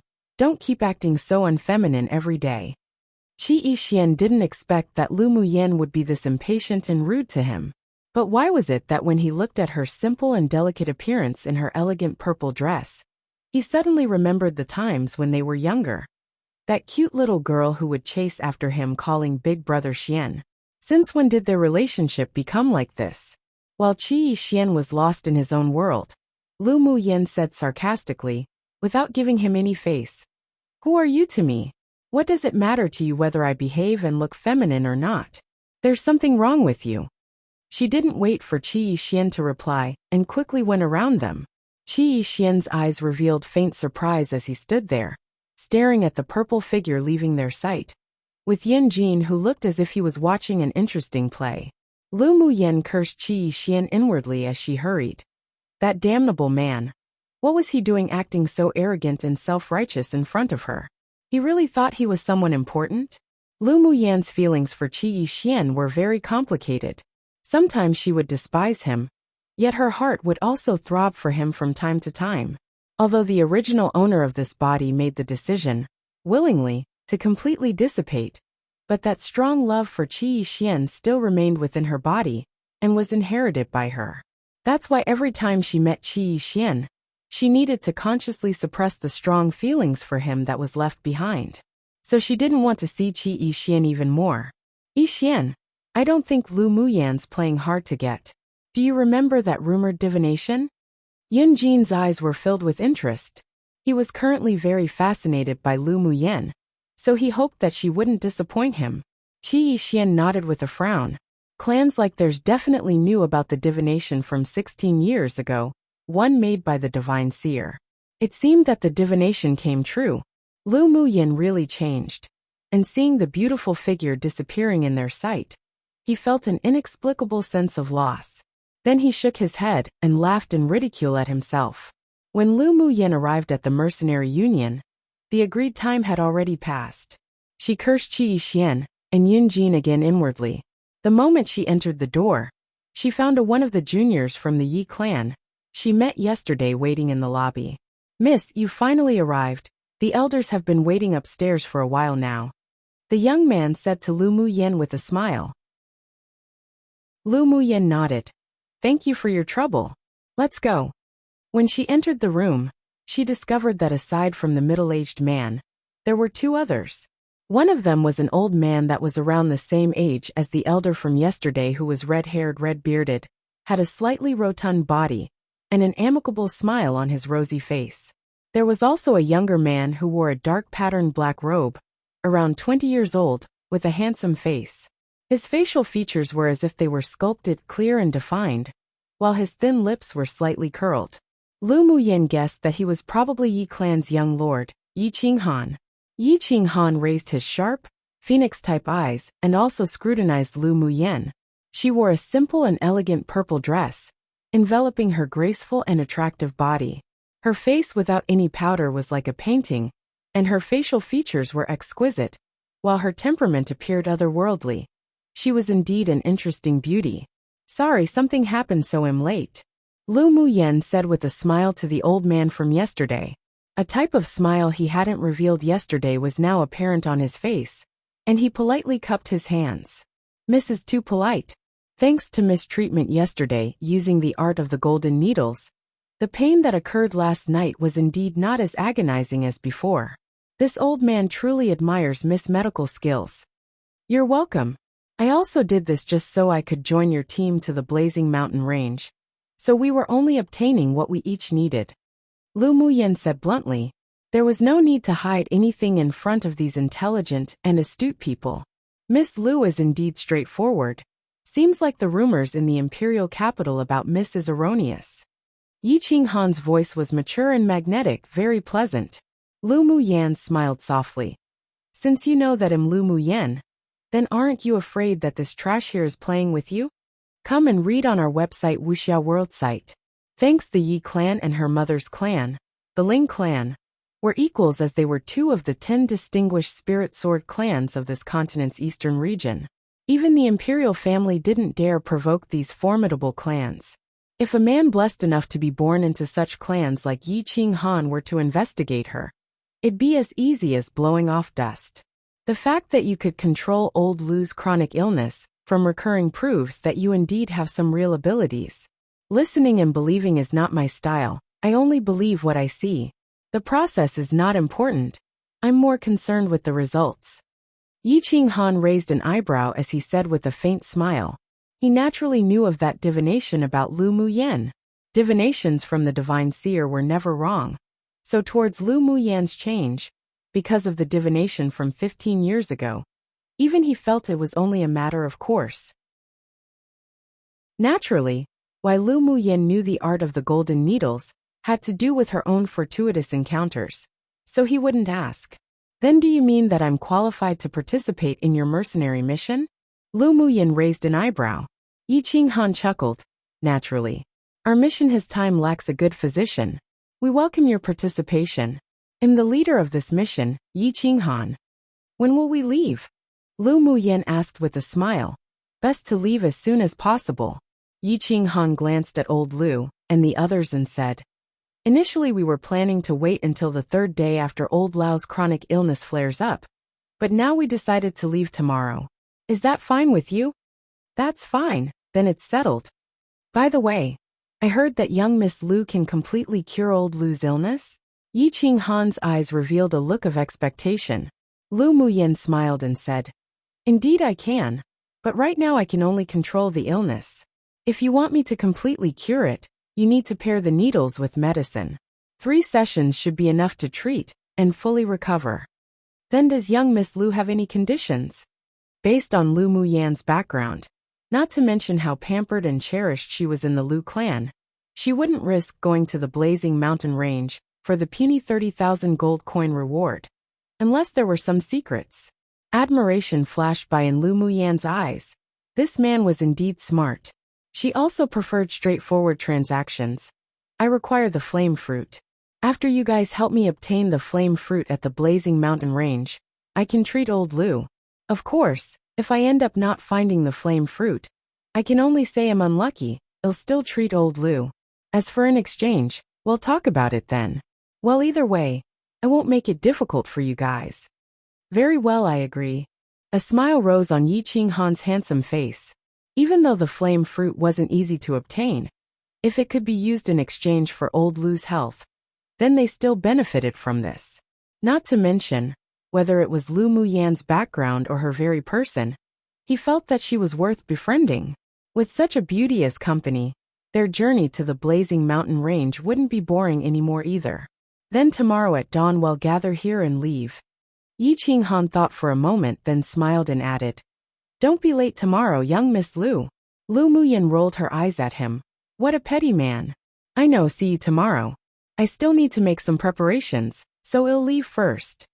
Lu Muyen said with slight annoyance. Yi Qing Han's deep black eyes were colored with a smile, nodding. See you then. One original says 16, could be typo from author. Note: since it's the weekend, it'll publish 4 altogether over Saturday and Sunday. Edit. Cry, I reread it just now and didn't think I spelt Yi Qing Han's name wrong so many times. It's not Yi Qing Yan. Chapter 8. The blazing mountain range. Before sunrise the next morning, Lu Muyen went to the mercenary union. When she arrived, Yi Qing Han and the others were already there. Young Miss Lu sure is punctual today, Yi Qing Han said with a smile, looking at the purple-clothed woman walking towards them. Lu Muyen arrived and shrugged her shoulders. I'm afraid that if I'm late, you guys wouldn't wait for me. You're our physician. Even if we don't wait for others, we must wait for you. Yi Qing Han smiled. The two chatted a few more. Then the team was ready to leave. They rode the Tier 1 demonic beast, Tailwind Horse. As such, they could decrease the time going back and forth. Yi Qing Han and his party consisted of 6 people. Aside from Yi Qing Han, Lu Muyen only recognized old Lu. In addition to them, there was a young cold beauty and 3 other young men. 2 of the young men appeared to be hired mercenaries. The continent where Lu Muyen was located was named Tianling Continent, consisting of the 4 major regions, the eastern, western, southern and northern regions, as well as countless large and small regions. Every region also had numerous large and small countries.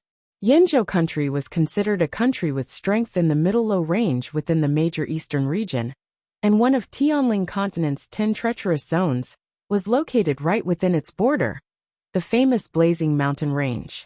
It took 5 days to arrive at the Blazing Mountain Range from the Imperial capital on the backs of the Tailwind horses. During the 5 days, Lu Muyen and the others only stayed at an inn 2 of the nights, while they slept in the open for 3 of them. The Blazing Mountain Range was rich in cultivation resources, so even though it was considered one of the 10 most dangerous places, there were still many mercenaries and sword masters who came. Under normal circumstances, as long as one didn't traverse deep into the periphery, it wouldn't be too dangerous. Looking at the Crimson Mountain Range still far away, she already felt waves upon waves of heat rushing at her. Lu Muyen tugged the reins of her Tailwind horse and came to a halt. We've arrived at the Blazing Mountain Range. Yi Qing Han looked to the distance with a smile. Because they rushed all the way here. Lu Muyen's spiritual energy had long dried out again. Not to mention this body hadn't yet recovered well enough. So whenever they took time to rest, she immediately went to sleep to replenish her energy, and didn't converse much with Yi Qing Han and his party. You came to the Blazing Mountain Range to capture a spirit pet? Lu Muyen asked with a smile. There was also a profession called Spirit Beast Master in this world. These people had mental energy exceptionally stronger than the average sword master, could directly imprint a seal in a demonic beast sea of consciousness, then contract them as a spirit pet. As such, the spirit pet couldn't betray their master, could help their master during battle, and their own tier could also increase. Yi Qing Han didn't conceal it either and nodded. My little sister will be celebrating her 15th birthday soon. I want to capture a fire attribute demonic beast that's tier 3 or above for her to contract as a spirit pet. Why didn't you bring her? Lu Muyen wondered and asked. Her boat's not in good health, that's why it's up to me. When mentioning his little sister, his gaze grew softer. Then, suddenly realizing something, he turned to Lu Muyen asking, Young Miss Lu, you're very skilled in medicine, could you cure fetal poison? Fetal poison? So it's because she was poisoned in the womb that she's in bad health? Lu Muyen asked. Yi Qing Han sighed and nodded, saying, Yes. She was poisoned when she was in the womb, and many physicians said she couldn't live past 20 years old.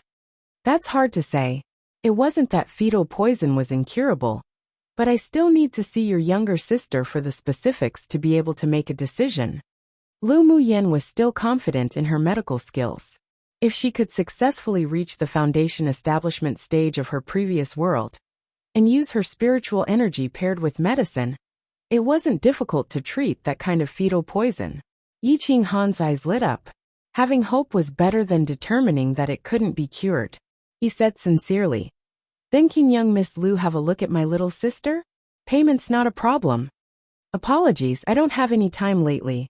After the Imperial Academy's annual competition is over, I'll take the time to come look. Lu Muyan's current objective was to first refine the marrow cleansing pill and make a shocking reversal at the annual competition. Yi Qinghan's sister had been ill for many years already, so there wasn't a need to hurry. Not to mention she had no spiritual energy in her either, so the treatment wouldn't be very effective. Come and read on our website Wuxia World site. Thanks, that sounds good. Regardless, it'll be troubling young Miss Lu. Yi Qinghan also understood his little sister's condition. Even though she was weak and had cold symptoms, it wasn't as if she could be cured within a day or two. They traveled forward, and only took a little more than an hour to arrive at the entrance to the blazing mountain range. There were quite a few people who traveled here as well. Does any one of you want to purchase a map of the blazing fire mountain? Seeing that the clothing on these few people weren't something commoners could wear, a young man in a light blue robe came up with a smile to sell his products. I also have the Blazing Mountain Range's spiritual herbs and demonic beasts records. I promise I'll be useful to you all. The Blazing Mountain Range map. Yi Qinghan smiled, clearly disbelieving, as even sword monarchs wouldn't recklessly enter the central area of the Blazing Mountain Range. So how could this young man have any map? The blue-robed young man also knew what Yi Qinghan was thinking, so he smiled and said, I indeed don't have the map for the entire Blazing Mountain Range, but I do have the map for the entire periphery. This map was a summary of the information brought out by the mercenaries that entered. My master used 10 years to finish this map. If it's not accurate, I don't want any money. Price. Lu Muyan saw that the young boy's eyes were clear and clever, and didn't look like a liar. 100 black gold coins for one. The young boy quoted the price. On Qihua continent there were 3 types of common currencies: gold coins, black gold coins, and purple gold coins. It was at a ratio of 1 to 100. That is, 1 black gold coin was equal to 100 gold coins, and 1 purple gold coin was equal to 100 black gold coins. Your price is a bit expensive, isn't it? A baby-faced young man beside Yi Qinghan said. The blue-clothed boy smiled and shook his head. My price corresponds to the quality of the product. This map isn't some fake like the others. I've been here selling maps for more than a year. If it's not accurate, you can come back to find me. Are the spiritual herbs and demonic beast maps you have also of the periphery? Lu Muyan was more interested in them. I have everything on the periphery. I also have a map on the border between the periphery and the outer ring of the forest. But the price is more expensive, but I can also promise accuracy. The blue-clothed young man said with pride. This was the crystallization of his master's 10 years of work. Lu Muyan showed interest and asked, Then are the locations of where the spiritual herbs grow, and where the demonic beasts roam also accurate? The booklet only records the approximate location, and can't determine the exact position. If you want to search for them, you can only go according to the location. The areas of some spiritual herbs and demonic beasts couldn't be determined. After all, not many mercenaries want to enter the border between the outer ring and the periphery. The blue-clothed young man thought for a bit before telling Lu Muyan the truth. Then give me a copy of each. How much altogether? Lu Muyan wasn't familiar with the Blazing Mountain Ranges, and though she followed Yi Qinghan and his party, this was a place full of danger. If they were separated, she had an extra guarantee. Seeing how generous the beautiful purple-clothed young girl was, the blue-clothed young man smiled merrily, and took out 4 books from the cloth bag he was carrying on his back and said, The map is 100 black gold coins.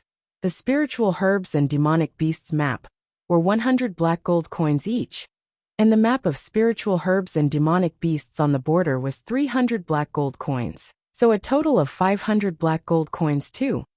Lu Muyan's small vault was still rather rich, and grandfather Lu even gifted her a precious interspatial ring after she regained consciousness. So she took out the entire 500 black gold coins without a care, and handed it to the blue-clothed young man. Keep it safe. The young man handed the books to Lu Muyan, then cautioned with a smile. Miss, ensure you don't enter the outer ring. It's truly too dangerous there. I understand, thank you. Lu Muyen nodded. Her impression of the blue-clothed young man was pretty good. Let's go. After she bought the book, Lu Muyen said to Yi Qinghan and the others. Yi Qinghan naturally had information on the blazing mountain range, but he didn't stop Lu Muyen from buying it. He smiled and nodded, then lead the rest into the blazing mountain ranges. One author wrote Chihua continent, but there have never been any mentions of that continent. I'm pretty sure Tianling continent is the overall world there, and while Chihua continent specifically refers to the one she's on. Maybe native speakers understand the difference despite the same usage of the word. Or the author made a mistake, but she mentioned it again in a later chapter. Or I made a mistake. I'll come back to fix it if I realize I need to while translating. Pretty sure I translated it correctly, but the author wrote the price wrong. Erase the original. Note: if you liked any of these chapters, leave a like if you can. It's motivating. Thanks to everyone who's read it this far. Look forward to more interesting developments. Chapter 9. The female servant seeks trouble. They rode their tailwind horses one through the entrance, and they didn't travel too far before arriving at the foot of the mountain range. The mountain range was covered in dense trees spreading across the area, and there were even circles of thorn bushes before them. They could only abandon their horses and enter. The tailwind horses could only come here. We need to continue by foot. Yi Qinghan dismounted the horses, moving elegantly. Lu Muyen nodded and also dismounted. Then she heard Yi Qinghan blow a whistle. Following, the 7 tailwind horses vanished from their view. These tailwind horses are quite intelligent. Are they all your spirit pets? Lu Muyen didn't know a lot about the spirit beast masters of this continent. She once obtained a manual from the beast tamer sect. She wondered if it worked or not for this world's demonic beasts. Yi Qinghan smiled and explained. Tier 1 demonic beasts like the tailwind horses aren't valuable enough to become spirit pets. We spirit beast masters use the strength of our mental energy to determine the spirit pets we contract.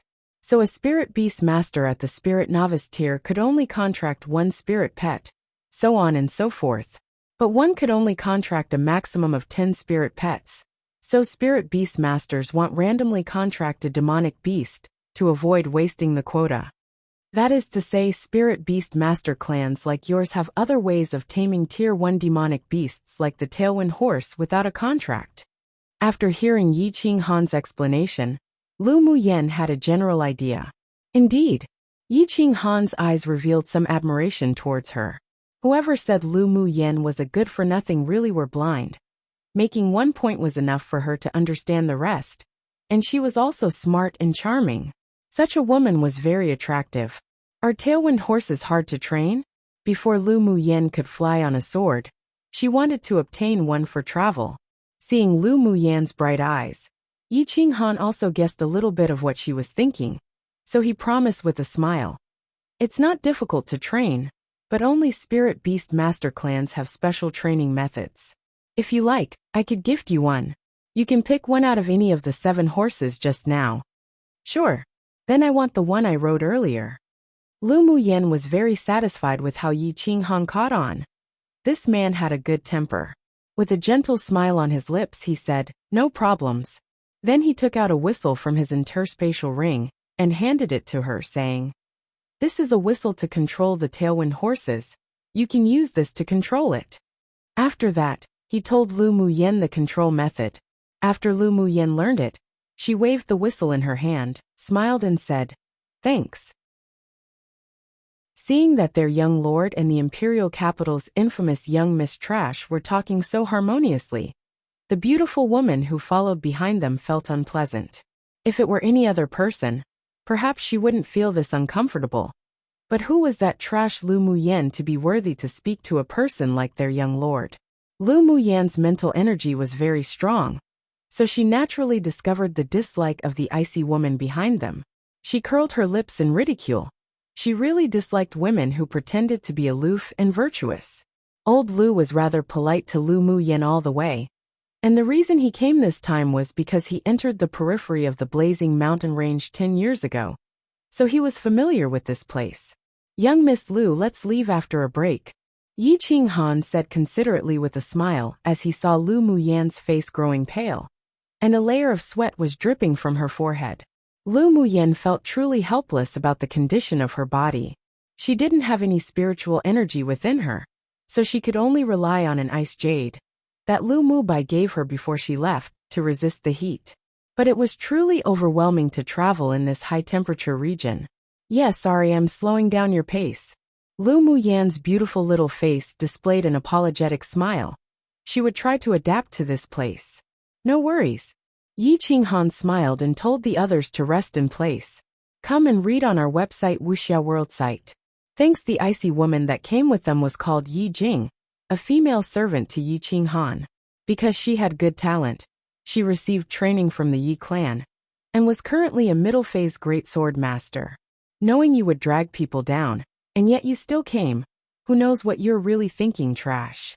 Seeing that the young lord was so considerate of and amiable to Lu Muyan, a trash, Yi Jing couldn't help but ridicule. Back when she was in the immortal cultivation world, very few people dared to offend Lu Muyan, not to mention ridicule. Yet in this life, because she was a trash with terminal meridians too, she was being mocked and ridiculed everywhere she went. It really fitted that saying. A tiger leaves its forest, ends up in the plains, and gets bullied by a dog. Your master hasn't even said anything. What's a dog like you barking about? Lu Muyan never had a tolerant temperament. In her life, she had never offered her right cheek over to be slapped after her left cheek was. Lu Muyan could naturally see that Yi Qinghan and old Lu didn't actually like this female servant. And with her own identity and background, she wasn't afraid of offending a female servant of the Yi clan. Yi Jing's face darkened. She didn't expect that Lu Muyan, a trash, would say something like that to her. So she pulled out her sword and wanted to stab her. Stop it. Young Miss Lu is the physician I invited. Yi Jing, you are too presumptuous. Yi Qinghan looked at Yi Jing coldly. This female servant was becoming more and more impudent. In the clan she exploited her status as his personal servant to bully others, and even secretly sought profit for her family using questionable means. He hadn't even settled those with her, and now she even blatantly ridiculed the person he invited directly in front of him. It seemed that his usual behavior was too kind. Was this egoistical servant going to take advantage of her master now? Jing doesn't dare. Yi Jing bit her lower lip and retracted her sword, but she didn't conceal her indignant look. After becoming the young lord's personal servant, she obviously would become his concubine in the future, so she naturally saw Yi Qinghan as hers. She definitely wouldn't allow a trash like Lu Muyan to get involved. There was a hidden coldness in Yi Qinghan's eyes. He originally wanted to leave Yi Jing to interfere with his second uncle's intel, but it appeared that he couldn't keep her any longer. Lu Muyan naturally caught the coldness in Yi Qinghan's eyes. She curled her lips into a smile. This servant sure felt too self-important. She didn't even realize at all that her master didn't have feelings for her. Not to mention he even hated her. But Yi Qinghan sure was more than what he appeared. Let's go. Lu Muyan rested for a while, and stood up while rubbing her slightly numb feet. She didn't want to drag down the progress of Yi Qinghan's group. When Yi Qinghan saw Lu Muyan endure her discomfort, and continue with a firm heart, his impression of her improved another layer once more. This woman would definitely be extraordinary in the future. The deeper they walked, the fewer mercenaries or adventurous sword masters they met. Lu Muyan took out a book bought from the blue-clothed young boy, observed the map, and discovered that the path they took was indeed the same route as the one on the map. She took out the book on spiritual herbs and flipped through it. The book recorded that the flame fruit was only found in the border between the periphery and the outer ring. Her brows knitted subconsciously. The demonic beasts we're looking for are also at the borders, so we can help you find the flame fruit. Seeing Lu Muyan frown, expression serious, Yi Qinghan smiled and soothed her. Seeing Yi Qinghan's sincerity, Lu Muyan nodded. Okay. Hopefully we can all reap something from this trip. One instead of, the author changed it to. They basically mean similar things, so I'm leaving the translation. 2 for returning readers. I decided to give a name to Lu Muyan's constitution. In fact, it was given a name in the novel. except I didn't know how to translate it. In the novelettes, terminal meridian constitution is the translation now. And the person with that constitution was called, aka person with terminal meridians, was what was difficult for me to translate, and I only thought of a good translation for it now. Well, good enough at least, I hope, haha. Sorry for any confusions. Chapter 10. Flame Fruit. The group of people didn't encounter any high-tier demonic beasts on their way, while they avoided the low-tier demonic beasts, with Yi Ching Han's warnings. Around half a day later, they arrived at the periphery area of the blazing mountain range. Before them, there was a dense forest, and after walking only for a short while, they heard the sounds of a battle. Yi Ching Han and his party immediately started being vigilant. Young Lord, should we go over? Old Lu looked to the distance and asked Yi Ching Han cautiously. Yi Ching Han's eyes were deep and serene, mused for a bit, then said, "Go. Let's go and have a look." At the drop of his word, they immediately sped up towards the direction of the fight. Past the dense forest was a clearing, and there were currently 3 people surrounded by a group of Tier 2 and 3 fur crimson boar demonic beasts. On the ground there laid 2 bloodied people, weak with heavy injuries. "We trouble you to please save us. We promise a rich gift of gratitude." A burly man amongst the group yelled for help upon seeing Yi Ching Han and the others. Seeing this, Yi Ching Han turned to the 4 people on the side. "You guys go." "Yes, young lord." The 3 men and 1 woman flew directly towards the surrounded, drew their swords and fought with the fur crimson boars. Using only an incense stick of time one, they successfully rescued the men from more than 10 fur crimson boars. Throughout the battle, Lu Muyin leaned against a tree with folded arms. Right now she couldn't participate in such battles at all. Even though the fighting spirit within her was aroused, she was still burdened by her terminal meridian's trash constitution, so she could only watch. She discovered that Yi Ching Han's subordinates had good combat power, probably because they often honed their fighting skills at close quarters. "Thank you for your help. I have 5 Tier 3 demonic beast cores here, which are the most expensive items on us." The big man took out 5 crystal cores from his pocket and handed it to Yi Ching Han to express his gratitude for saving their lives.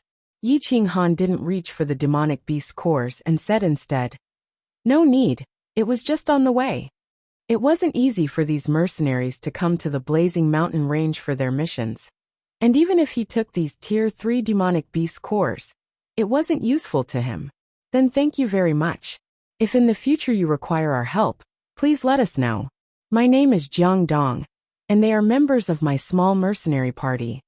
Jiang Dong placed the slightly bloody crystal cores back into his pockets. He also knew that these people who wore expensive clothes wouldn't care for his crystal cores, but he was still very grateful to them for their life-saving grace. "Why were you guys being surrounded by fur crimson boars?" Based on what he knew, fur crimson boars moved in groups. These types of demonic beasts too usually wouldn't leave their territory easily. He was rather curious. How did this group of mercenaries offend this group of boars?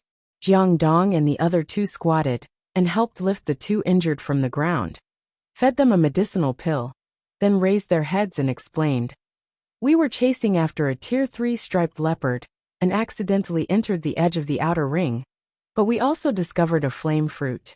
Originally we wanted to pick it, yet who knew that a Tier 4 fur crimson boar king would be guarding it, and commanded this group of Tier 2 and 3 fur crimson boars to besiege and kill us. Luckily we ran fast, then encountered Sir. Otherwise we would have really died in the hands of these demonic beasts." Lu Muyan's eyes lit up.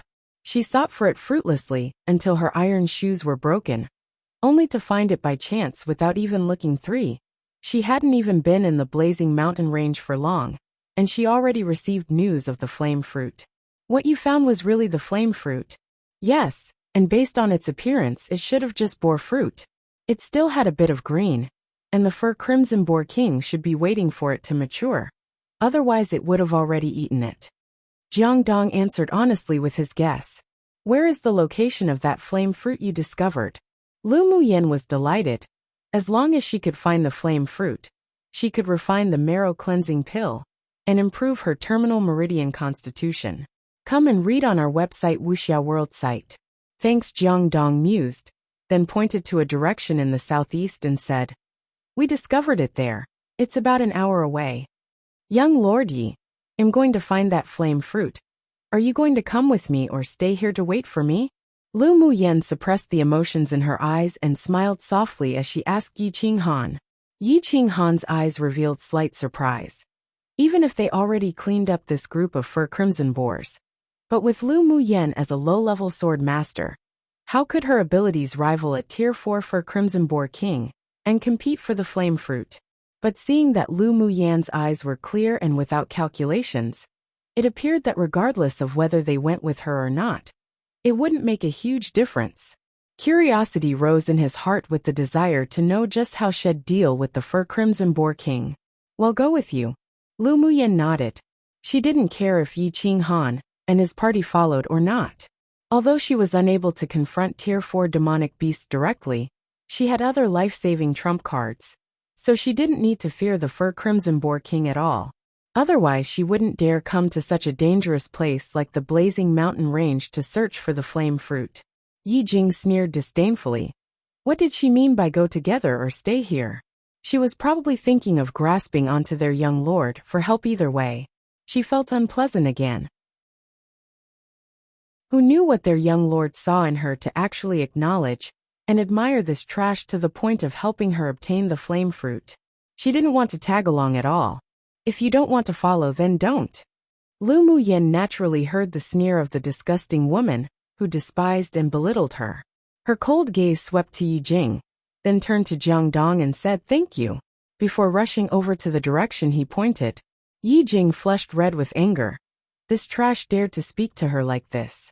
But when she was about to start cursing, Yi Qinghan cast a cold glance at her, filled with warning, so she just stomped her foot unwilling. She cursed Lu Muyen inwardly, and decided that she'd definitely teach the trash a lesson in the future. Yi Qinghan looked at the beautiful silhouette in front of him, and interest rose in his eyes. His lips curled up and he quickly followed. After traveling for around an hour, Lu Muyen felt wave after wave of heat coming from a head that spread to her surroundings. A hint of joy rose in her crystal-clear eyes, the flame fruit. This was the heat emitted by the flame fruit. She quickened her pace, and in a few moments, she saw a jewel-like crystal-clear red plant growing beside a gray boulder. Hanging from it were 3 delicate red fruits. Maybe it was because of Jiang Dong's unintentional arrival. The fur crimson boar king was now alert. It was lying lazily on the boulder for a rest, but he always kept his attention on the bright red plant. "You guys wait here for me," Lu Muyen whispered to Yi Qinghan and his group after she assessed the fur crimson boar king's strength. Yi Qinghan raised his eyebrows and frowned slightly, with a look of disapproval in his eyes.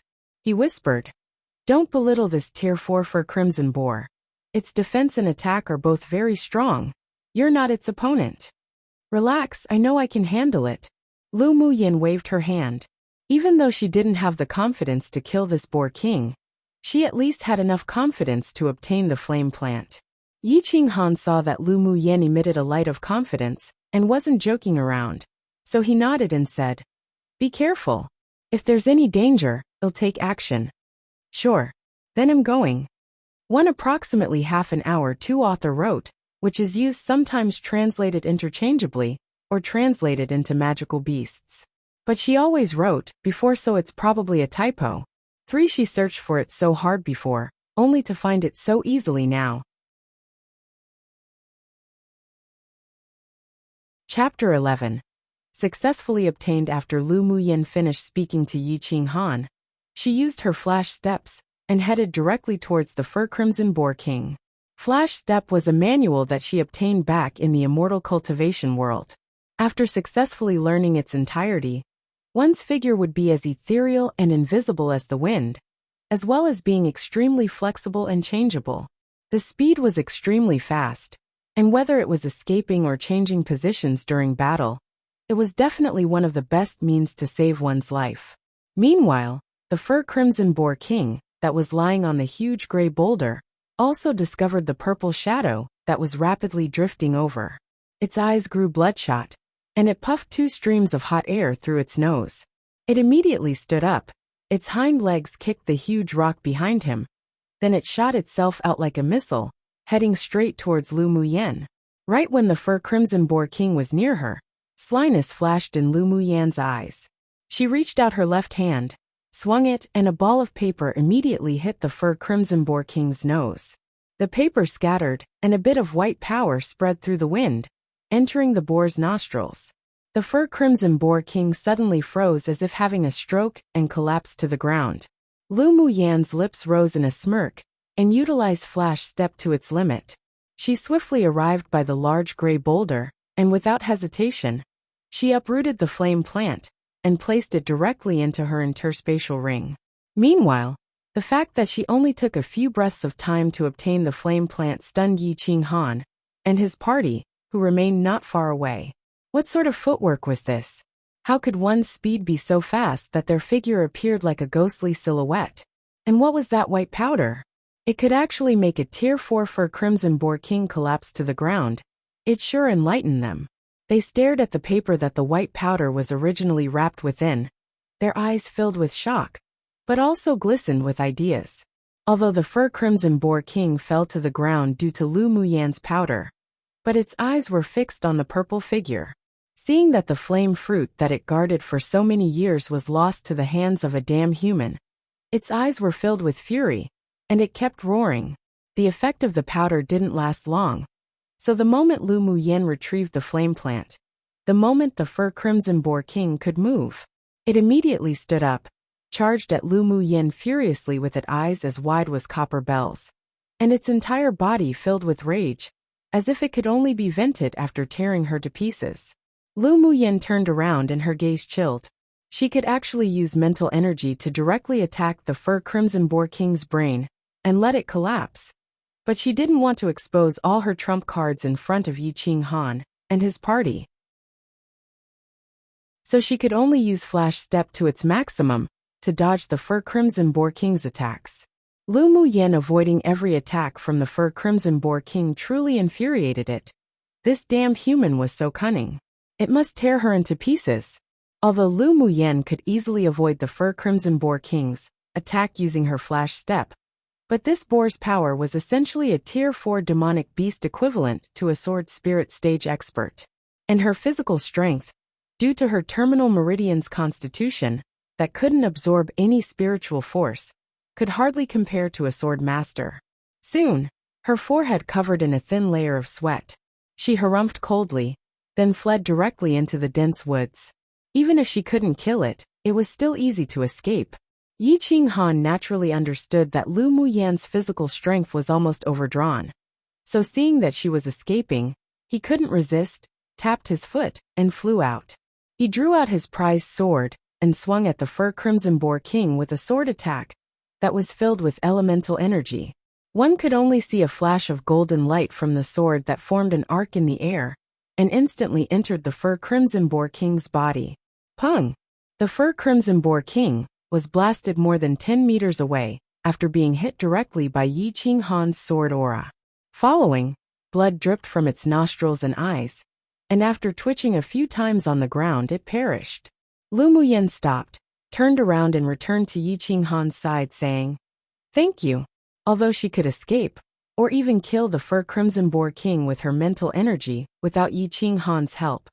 But since Yi Qinghan did intervene, it saved her a lot of effort, and she also didn't need to expose her trump cards. She had a good impression of this man. You can still get rid of it even if I didn't interfere. Yi Qinghan's handsome face revealed a small smile. Along the way here, Lu Muyen constantly surprised him. So he also believed that she still had more abilities yet to reveal. You saved me quite some effort by intervening. Lu Muyen shrugged, and her lips curled up. You're quite strong. Although this fur crimson boar king was of the same stage as me, but it only just became a Tier 4 demonic beast not long ago, so my attack could easily kill it. Yi Qinghan explained modestly. Lu Muyen nodded and smiled. The strength of a peak phase sword spirit. Even amongst same-stage peers, you must be a tough opponent. Come and read on our website Wuxia World site. Thanks Yi Qinghan wasn't just at the sword spirit stage, But he was also a spirit beast master. Seeing that he was wearing a spirit pet bangle, she believed that there must be a spirit pet inside. And as a disciple raised and trained by a large clan, who didn't have their own trump cards, she was certain that even if the Fur Crimson Boar King was at peak phase tier 4 strength, it still wouldn't be Yi Qinghan's opponent.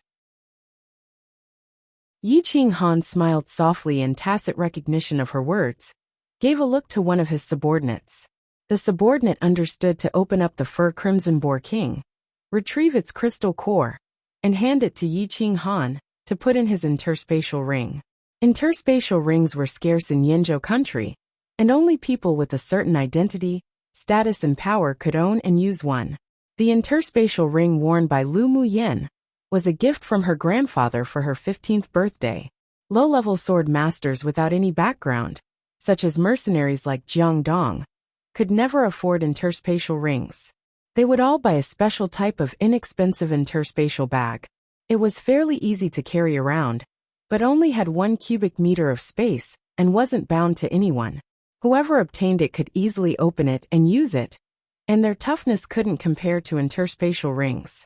Young Lord Yi, are we going to capture some fire-type demonic beasts now? Lu Muyan already achieved her goal, so she was in a rather good mood and asked, "Do you have a goal? Are we considered friends now after traveling together?" Yi Qinghan avoided her question, lifted his eyes to look at Lu Muyan and asked. Lu Muyan was stunned for a moment. Then a lovely smile appeared on her beautiful little face. "Of course. Then let's not be so distant. You can just call me Qinghan, or Brother Yi from now on." Yi Qinghan's gaze was gentle with a smile on his face. "Then Qinghan, you can just call me by my name or Muyan." Lu Muyan nodded without any pretense. There was a layer of faint anger in Yi Jing's eyes. Wasn't their young lord being too nice to this trash? Even if this trash did look pretty good, but she still couldn't match a person as glorious as their young lord. Then she narrowed her eyes, and a vicious thought crossed her mind. She must get rid of Lu Muyan in the blazing mountain range, and mustn't let their young lord develop any feelings for her. Otherwise, with that trash's identity, if she married their young lord, she'd be his official wife. By then, Lu Muyan would be suppressing her. Lu Muyan's mental energy was very strong, so she wouldn't be noticed even if she used it. She caught on to the flash of viciousness in Yi Jing's eyes. She sneered within. If the stupid woman took the initiative to come at her, then she'd let her know how to write the word regret. "Muyan, the goal of our trip is the peak phase tier 4 demonic beast, the flame unicorn beast, that resides in the outer ring of the blazing mountain range." Yi Qinghan didn't conceal it and continued. "The flame unicorn beast is unique and very talented, so you can't compare its power to the Fur Crimson Boar King's. At tier 4, its combat powers comparable to a tier 5. We've already discovered where its lair is, so when we arrive, you must be careful." "Sure, then let's go." Lu Muyan nodded in response. She had seen the introduction of the flame unicorn beast in the Demonic Beast Records book in the Imperial Academy, so she had a general idea. Afterwards, they headed towards the outer ring of the blazing mountain range. Because Yi Qinghan had the precise location of the flame unicorn beast's lair, they avoided a lot of detours and arrived in the neighborhood of its lair early the next morning. Note: "Man, I really don't want to write for Crimson Boar King again. I wrote it so many times, hahaha." Note. Alright, back to normal updates, one a day at 6 p.m. Australian Eastern Standard Time, as long as the automatic publishing system works. But it'll be the 2-week school holidays, a teacher here, after this week, and I don't have major tasks to complete over the holidays as of now, so we'll probably update more frequently. Look forward to that. Chapter 12. Battle against the Flame Unicorn Beast. The Flame Unicorn Beast's lair was hidden within an extinct volcano. A small and remote path led towards it. The volcano was surrounded by a wasteland, and there wasn't a single living organism around. This also proved that the Flame Unicorn Beast was the king of this area, and other demonic beasts didn't dare break into its territory. Yi Qinghan's face revealed a rare look of caution and gravity, then turned to the people and commanded, "When old Lu and I deal with the beast, You three support us from the side.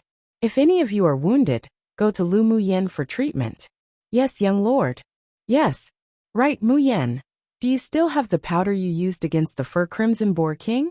Yi Qinghan asked Lu Muyen expectantly. Lu Muyen took out a small paper pack and handed it over. This drug can freeze Tier 4 demonic beasts for around the time for 8 or 9 breaths. But against a demonic beast with Tier 5 strength, it probably could only last 3 breaths. Know what you're doing? 3 breaths is good. Yi Qinghan took the small paper pack with a soft smile. This powdered drug was very useful. Then he waved his hand and led them into the cave cautiously. The walls around the cave and the path they took were all dark red, and waves of heat rushed towards them from all around. Everyone used their elemental energy to create a barrier and protect their body, guarding them from the invasion of heat. However, Lu Muyen could only walk arduously through the passage herself, her small face glowing red, and her clothes soaked in sweat. But she didn't make a sound, following the rest closely.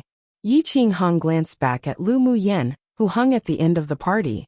Without elemental energy to isolate the heat wave, using only the body of a normal human, she could actually clench her teeth and persevere? The toughness of this woman surprised him greatly.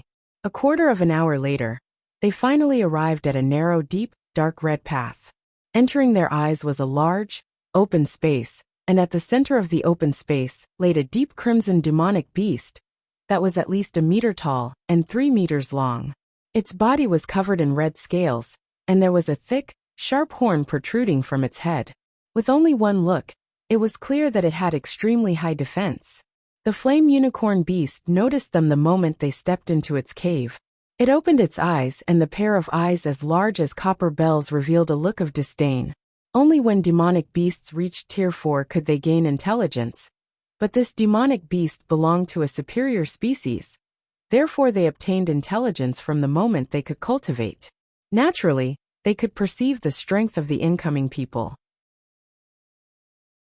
The flame unicorn beast found that 2 of the humans were of the same tier as him, but its combat power was comparable to the Sword King stage cultivator, and the rest were like ants, so it belittled these humans that dared to break into his territory. Roar! The flame unicorn beast stood up lazily and pressured them with its roars. Aside from Yi Qinghan, Old Lu and Lu Muyen, the other 3 covered their ears in agony. Lu Muyen was fine because her mental energy was strong, so this sort of sound couldn't affect her, while Yi Qinghan and Old Lu relied on their pure strength. Go! Yi Qinghan gave Old Lu a look, and the 2 of them leapt over and landed on the open space. The flame unicorn beast sprayed 2 streams of hot air from its nose, a sign of its growing fury. It must tear these arrogant humans, who dared to disturb its sleep, into pieces. Yi Qinghan also noticed that the pressure from the flame unicorn beast continued to increase. With a thought, a little bit of mental energy slithered into the spirit pet bangle around his wrist. Roar! A roar with the same pressure echoed in the cave. At the drop of the roar, a pure white tiger appeared on the open space, its entire body exuding the pressure of a peak-phase Tier 4 demonic beast.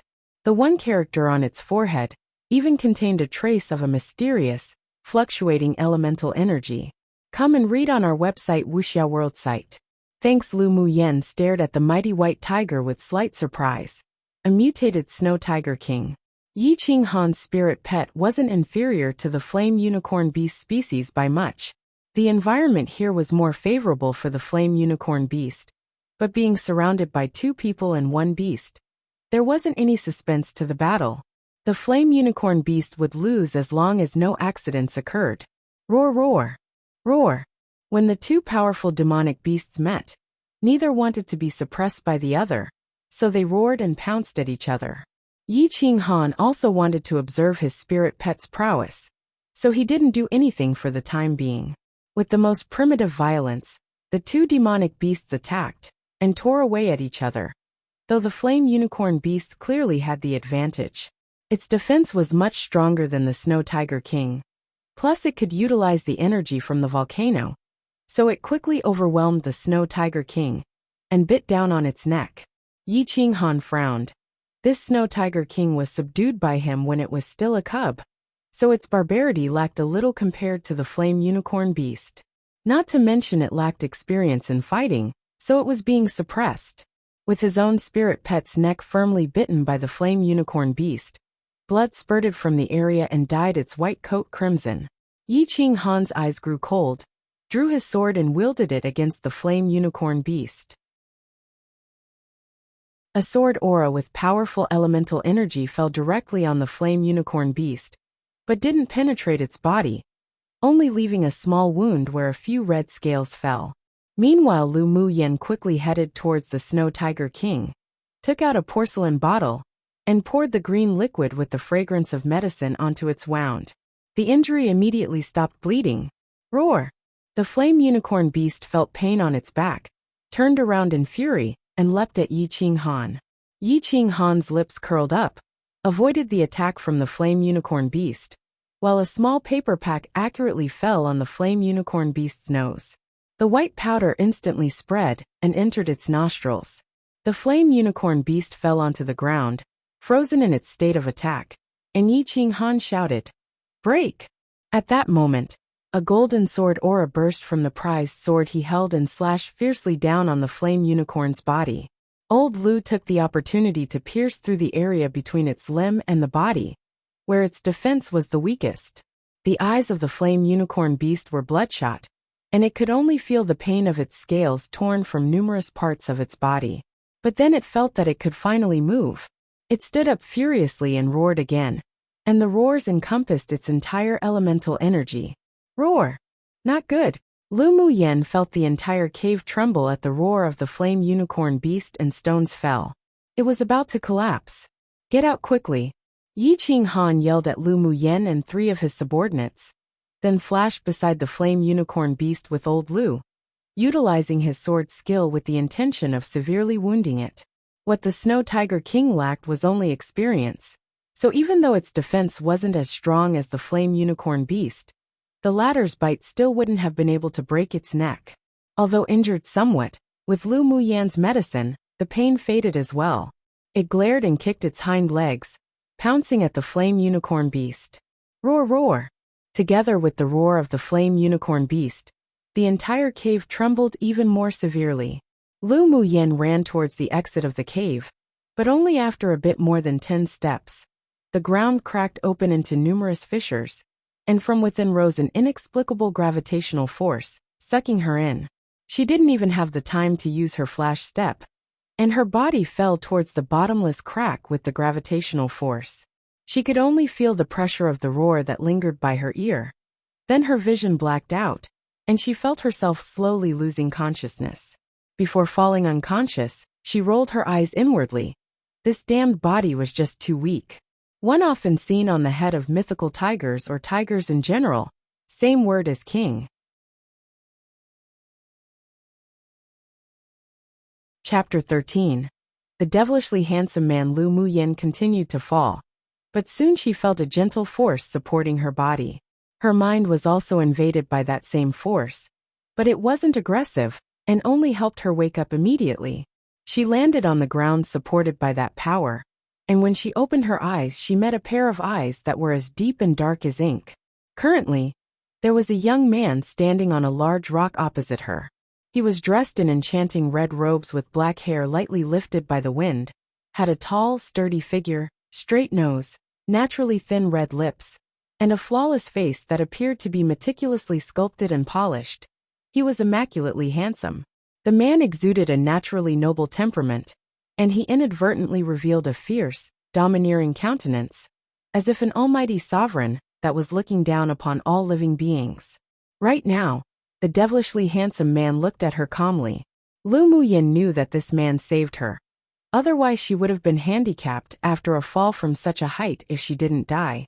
Thank you very much. Lu Muyen looked at the man with gratitude, promising, "Your life-saving grace will definitely be repaid in the future." Stupid woman. The man curled his lips and smiled devilishly. He suddenly moved his gaze away from her, and looked in another direction, his eyebrows furrowing lightly. Then he turned and dashed that way, vanishing into thin air. Lu Muyen was stunned.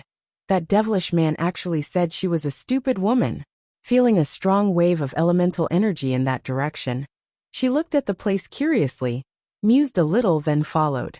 The man's speed was extremely fast. She needed to use her flash step to be able to prevent herself from falling behind too much. After around a quarter of an hour, the man entered a large cave that appeared in front of them, and she followed without hesitation. You lowly humans, you dared to set foot in this king's territory. You are truly courting death. The moment she entered the cave, a strong, pressuring voice resounded. If it weren't that she used her mental energy to shield her sea of consciousness, it would have been shattered by the pressure. She looked up and discovered a huge flame unicorn beast lying in the cave that was at least 5 or 6 times larger than the previous. Its dark red scaled armor was faintly exuding a cold light. At tier 6, a demonic beast could utter the human language, but based on the opponent's aura, Lu Muyen could determine that it wasn't only at tier 6, but at the peak phase of tier 6, and its strength was equivalent to an initial phase tier 7. Lu Muyen stood at the entrance of the cave, and after hearing the arrogant words of the man that referred to himself as this highness, her curiosity grew even more. As far as she knew, the flame unicorn beast was a superior demonic beast with fire attribute energy condensed within its fur and skin that acted as armor. Its defense was abnormally strong amongst demonic beasts, but of course, its scaled armor and bones were also excellent material for refining weapons. Its blood essence also contained strong fire attribute energy, which was exceptionally useful to sword masters that practiced manuals with the fire attribute, and it was even more effective when used to refine pills. The most important part was that the flame unicorn beast's combat power was extremely strong, and practically every single one of them could fight someone at a higher level than them, such as this peak phase tier 6 flame unicorn beast before her. It could probably even match an initial stage sword sovereign. She sensed a powerful force from the man, and based on the fluctuations from his energy, she felt the man was at least middle phase sword monarch.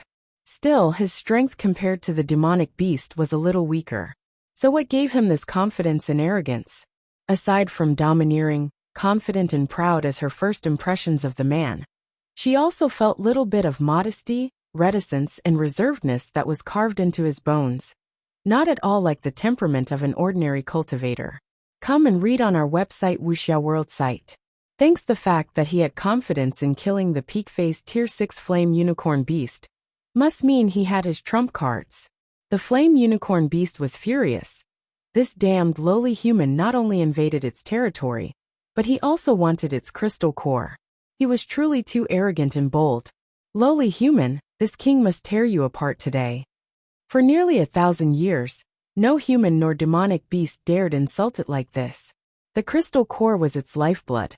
Upon the fall of the flame unicorn beast's words, Lu Muyen felt its pressure grow exponentially. Its eyes turned red, and from its nostrils, it snorted 2 streams of flames. With a kick, it pounced towards the devilish man. The devilish man sneered, stretched out his arm, and a long crimson-red sword appeared in his hand. He waved it casually, and a violent sword aura whirled in the air. It landed directly on the flame unicorn beast that was in midair. Pung!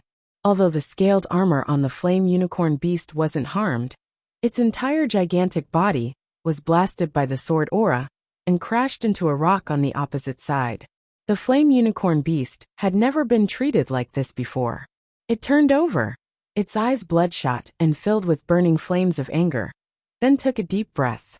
A pillar of fire sprouted from the flame unicorn beast's mouth, and that pillar of fire carried enough power that felt as if it could destroy the heaven and earth. It was one of the relatively strong abilities the flame unicorn beast possessed. A touch of ridicule flashed across his lips. His red clothes fluttered, and he swiftly performed a hand seal with one hand in midair. Amazingly, a pure blue crystal column appeared beneath his feet. Utilizing his elemental energy, with a flick of his finger, that crystal pillar automatically shot itself out from the ground and slammed into the fire pillar. Poochie! The moment the blue crystal pillar met with the fire pillar, it instantly turned into countless ice-cold water droplets, extinguished the fire pillar, and pierced the body of the flame unicorn beast.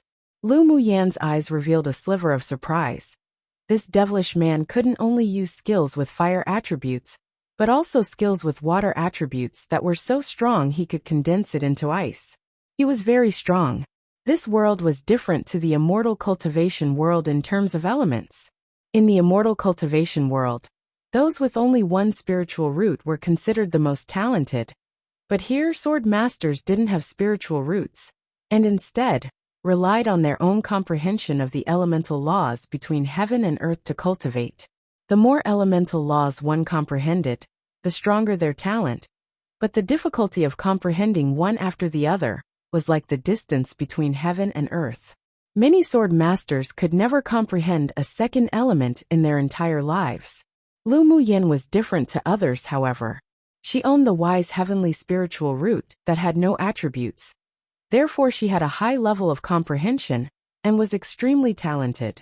As long as she could eradicate her terminal meridian's constitution, then she could comprehend the laws of all the elements between heaven and earth. But the devilish man already used skills of 2 types of elemental attributes. Who knew if he secretly owned a third attribute? With his age, he was definitely a prodigy amongst prodigies. It seemed that not only was his appearance devilishly captivating, but his talents were also devilishly powerful. Roar! There were only wisps of white smoke where the pillar of fire and the pillar of water met. After a few droplets of blue ice water penetrated the flame unicorn beast's body, it swiftly froze its 8 extraordinary meridians, causing it to roar in agony. Pieces of red rocks were shaken down by the flame unicorn beast's roar, but it continued to raise its head again and roar, glaring at the powerful red-robed man that it previously belittled. Human, your strength is indeed not bad, but if you think your level of cultivation is enough to kill this king, then you would be too naive. The flame unicorn beast was completely enraged. It shook its red scales that shone with a cold light, and with the natural arrogance of a superior species of demonic beast, it looked down at the man in front of it. You should be honored to let this king use the innate talent of my species to kill you. One word play on, aka devil/monster/evil spirit, etc., which is often used colloquially in China to describe specific types of handsome men, mostly very sexy men, like how in English there's the phrase devilishly handsome. It's also used as a term to describe people so talented and prodigious that it's not natural nor human, but instead like a monster of sorts, or devil in this case. So it's describing that both his looks and talents aren't at a normal human, in this case cultivator, level. Haha.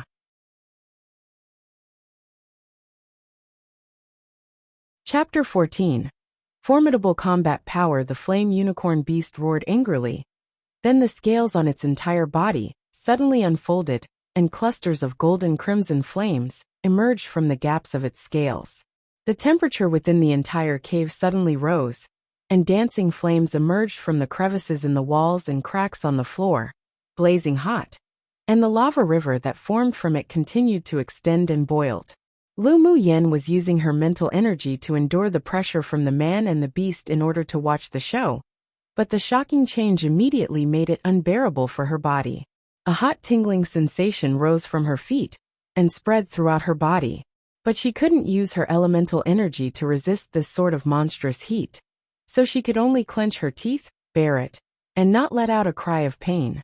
The entrance to the cave was already sealed by the rocks that fell from the roar of the flame unicorn beast, so she couldn't leave at all. But if she continued like this, her body definitely wouldn't be able to withstand this blazing flame that contained demonic energy.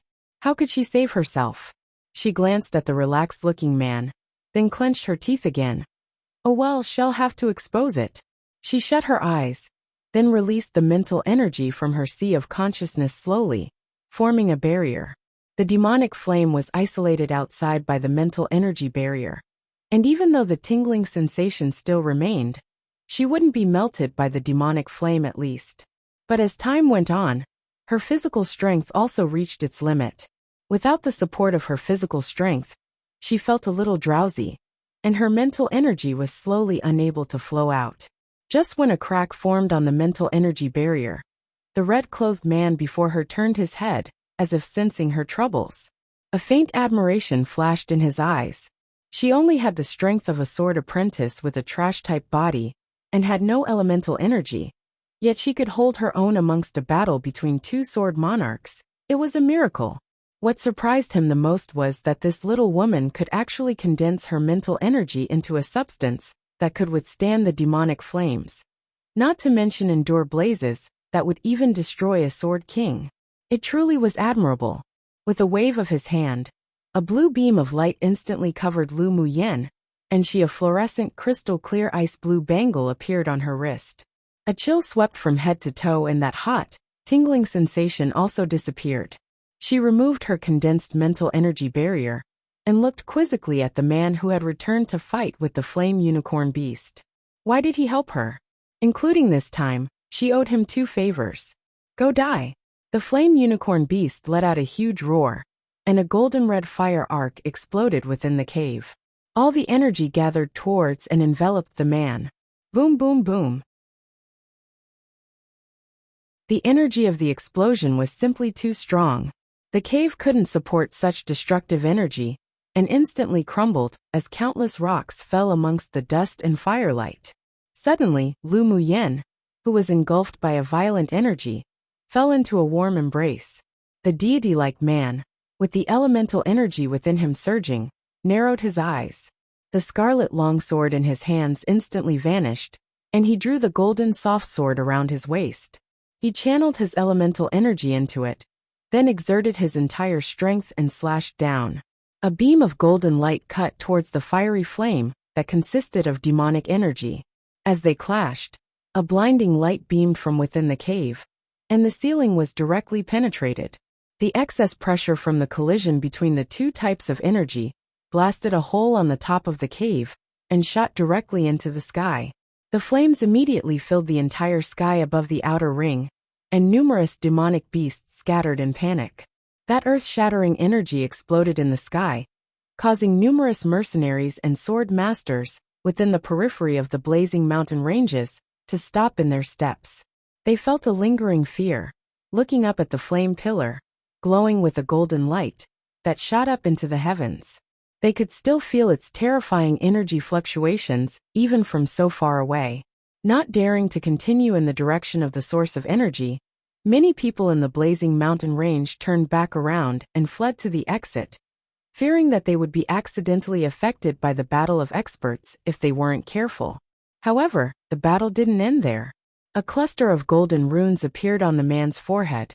With a thought, the soft sword in his hand instantly divided into numerous small swords that encircled the flame unicorn beast. Come and read on our website Wuxia World site. Thanks, Kill. The man opened his thin lips and said coldly, Shoo shoo. The small golden swords madly pierced the flame unicorn beast's entire body, as if alive. Roar roar. The explosion of the flame unicorn beast's strongest innate talent was countered by the man and guided out of the cave, while its scales were enveloped in numerous streams of golden light. They slowly cracked and blood dyed its entire body. It collapsed to the ground, roaring in agony as its eyes revealed a hint of madness. Even if it died, it'll take the terrifying man with him. Waves upon waves of demonic energy poured into its crystal core. It wanted to fight till its death. The man placed Lu Muyen onto the ground, then said coldly, Humph, you want to self-destruct? In your dreams. Following, he drew a void talisman in the air with his elemental energy. He mumbled something. Then the talisman automatically flew towards the flame unicorn beast and landed on its head, slowly growing larger. Then, with the disbelief of the flame unicorn beast, it transformed into a stream of golden light and entered its forehead. Roar roar. The flame unicorn beast roared unreconciled. He was about to explode its crystal core, but the man's talisman actually sealed the demonic energy within it. Impossible, impossible. This man only had the strength of a human middle-phase sword monarch, so how could he be this powerful? Die. The man stretched out 2 fingers, tapped lightly, and the countless small golden swords that destroyed the flame unicorn beast's defense combined into a golden short sword. On its surface, there was even a mysterious rune circulating it. Shoo! The golden short sword hovered, flashed a few times, then penetrated the flame unicorn beast's head. The earth-shattering roar of the demonic beast stopped abruptly. The flame unicorn beast's bloodshot eyes stared wide, carrying a sense of disbelief and horror, before it collapsed and took its last breath. Lu Muyen was also shocked upon witnessing this scene. She didn't think that the red-clothed devilish man's combat power was this strong. He killed a superior demonic beast that was close to peak phase tier 6, without even using his trump cards. His talent was even more abnormal. Since the beginning of the battle, he actually used skills of 3 types of attributes: fire, ice, and metal, and he already reached an extraordinary level in his ease of switching between the fire and ice attributes. Not only did he completely comprehend the 2 contradictory attributes, but he could also interchange between the elements when battling. This simply wasn't something an ordinary person could do. Lu Muyen had to admit that a man who could utilize those elements so skillfully must be a peerless genius, only seen once in 10,000 years. He could even compare to herself. Who was this man? He definitely didn't belong to Yanzhou country. Even after killing the demonic beast with peak phase tier 6 strength, he was still calm and composed, without any signs of exhaustion, as if this was only a trivial matter. With a wave of his hand, the golden short sword returned to his hand, then transformed into a golden soft sword, and obediently returned to the sash around his waist. There was indifference in his beautiful phoenix-type eyes as he walked beside the corpse of the flame unicorn beast. With a casual grab, a small crimson crystal core the size of a fist, exuding a faint golden light, landed in his hands. Then he lifted his eyes slightly and looked at Lu Muyen, hesitated, then said, "This Highness is going to refine this crystal core. Do as you wish." He ignored Lu Muyen after that, then crossed his legs, closed his eyes, and began to refine the crimson crystal core of the flame unicorn beast. Lu Muyen opened her mouth slightly, wanting to remind the man that directly refining a crystal core was not only dangerous, but it could even cause his body to accumulate fire poison. However, seeing that the man already began to refine it without any hesitation, and assuming that he probably had his own solution to it, she swallowed what she wanted to say. She was also extremely exhausted, so she sat on a rock nearby the man, closed her eyes and rested.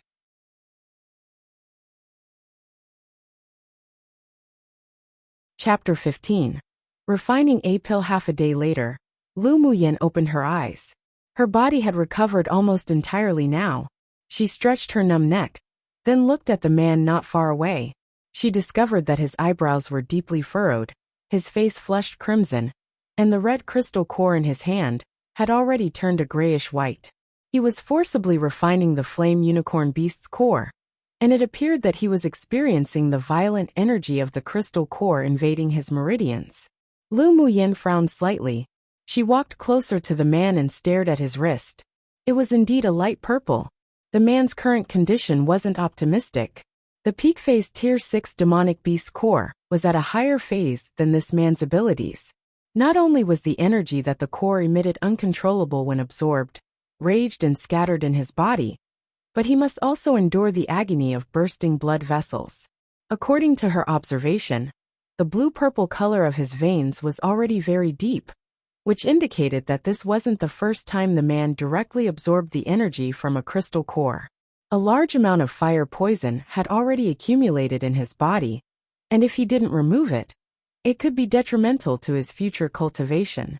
Based on the devilish man's temperament and strength, it shouldn't be a difficult task to ask an alchemist to synthesize the crystal core's energy by adding specific spiritual herbs. Yet he chose to directly refine and absorb the crystal core, so it probably related to his cultivation methods. Seeing that the man's red face was even more flushed, a layer of sweat dripped down his nose, and his brows were furrowed tightly, it appeared he was enduring extreme pain despite his calm exterior. She sighed. This devilish man saved her twice despite being complete strangers. Such kindness was rare. She should help him. Having decided that, Lu Muyen walked beside a rock and took out a cauldron and a pile of spiritual herbs to prepare to refine pills. The blazing mountain range was already a scorching hot place, so the temperature within this hole within a cave was more than 10 times higher. Even now she was still relying on the ice jade from her brother, and the ice bangle on her wrist to withstand the heat. So if she refined pills in this place, she could probably even obtain double the results with half the effort. She initially wanted to return to the imperial capital to buy a better cauldron to refine pills. But because of the needs of this devilish man, and since the underground flames in this place were ideal, she decided to refine her own marrow cleansing pill as well. After her preparations, she calmed her heart and emptied her mind. She would first use the geothermal heat here to refine the spirit cleansing pill, to detoxify the fire poison that the man accumulated from absorbing the crystal core. As she had no spiritual energy, and her cultivation base also hadn't reached the core formation stage, Lu Muyen couldn't use the pill flame to refine pills. Fortunately, she specifically bought the charcoal used for refining pills before she set off on her journey. She hadn't refined a pill for a long time, not to mention her body was weak, so she decided not to refine the spirit cleansing pill in one go. Instead, she isolated a few low-grade spiritual herbs and began to refine the grade 1 spiritual energy replenishing pill for practice. All sword cultivators in this world absorbed the spiritual force of heaven and earth, which was converted into elemental energy within them. So the spiritual energy replenishing pill could also replenish elemental energy. In reality, spiritual energy and elemental energy were very similar to each other. But the spiritual energy she converted from the spiritual force was more refined and purer than the elemental energy of this world. Piu, Piu. Lu Muyen furrowed her brows and sighed. She failed again. She was accustomed to using spiritual energy to envelop the spiritual herbs while refining. So now that she was only relying on mental energy to control it, she was rather unaccustomed to it, and found it difficult. But she was the type to fight harder the more she stumbled. After wiping the sweat from her forehead, she started again. Come and read on our website Wuxia World site. Thanks. A day later, in Lu Muyan's hands were 5 smooth round white pills. She put them in a white porcelain bottle, closed her eyes to rest for 2 hours, and when she recovered enough, she began to refine the spirit cleansing pill.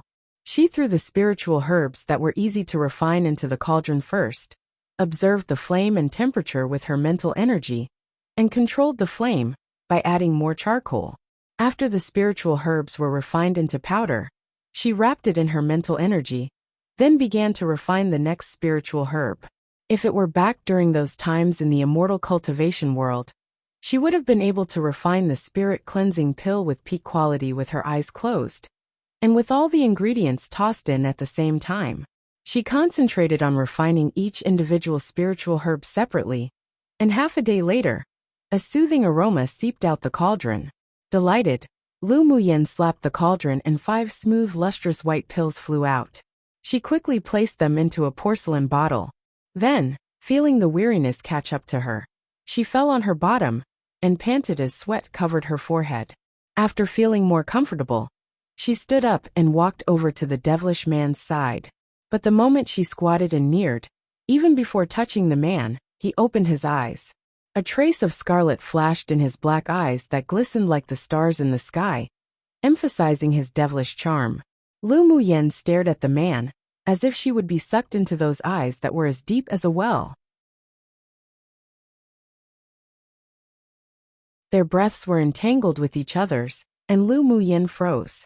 Realizing their distance, she shifted away slightly. From the white porcelain bottle, she tipped out 1 spirit cleansing pill, and placed it near the man's mouth with a smile in her eyes, saying nonchalantly, "This pill can help you detoxify your fire poison.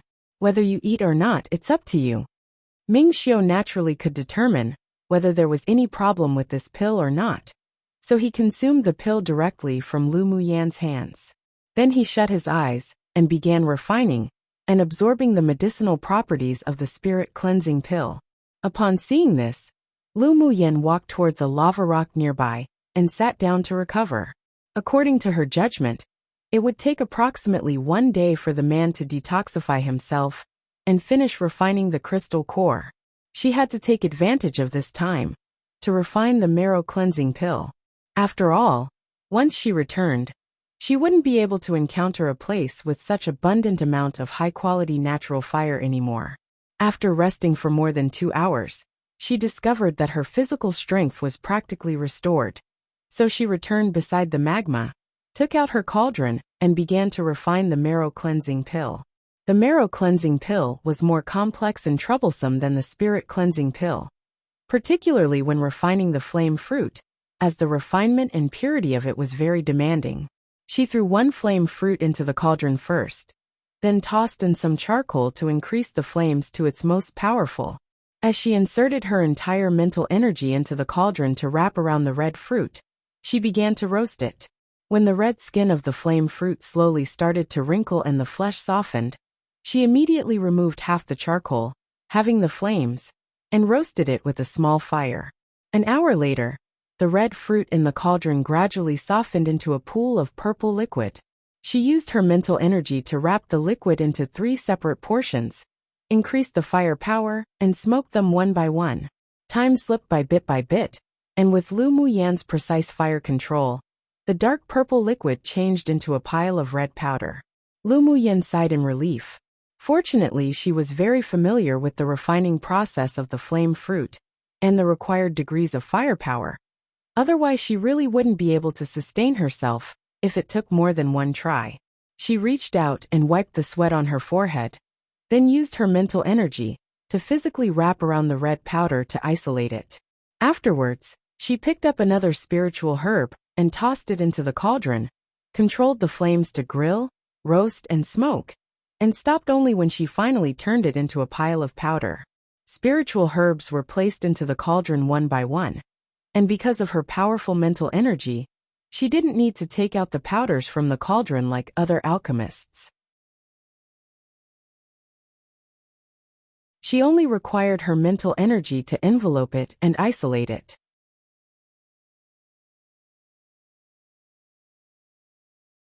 Chapter 16. Ideal. Only after all the spiritual herbs in the cauldron were reduced into piles of different colored powder, did Lu Muyan remove the charcoal in the cauldron and rested.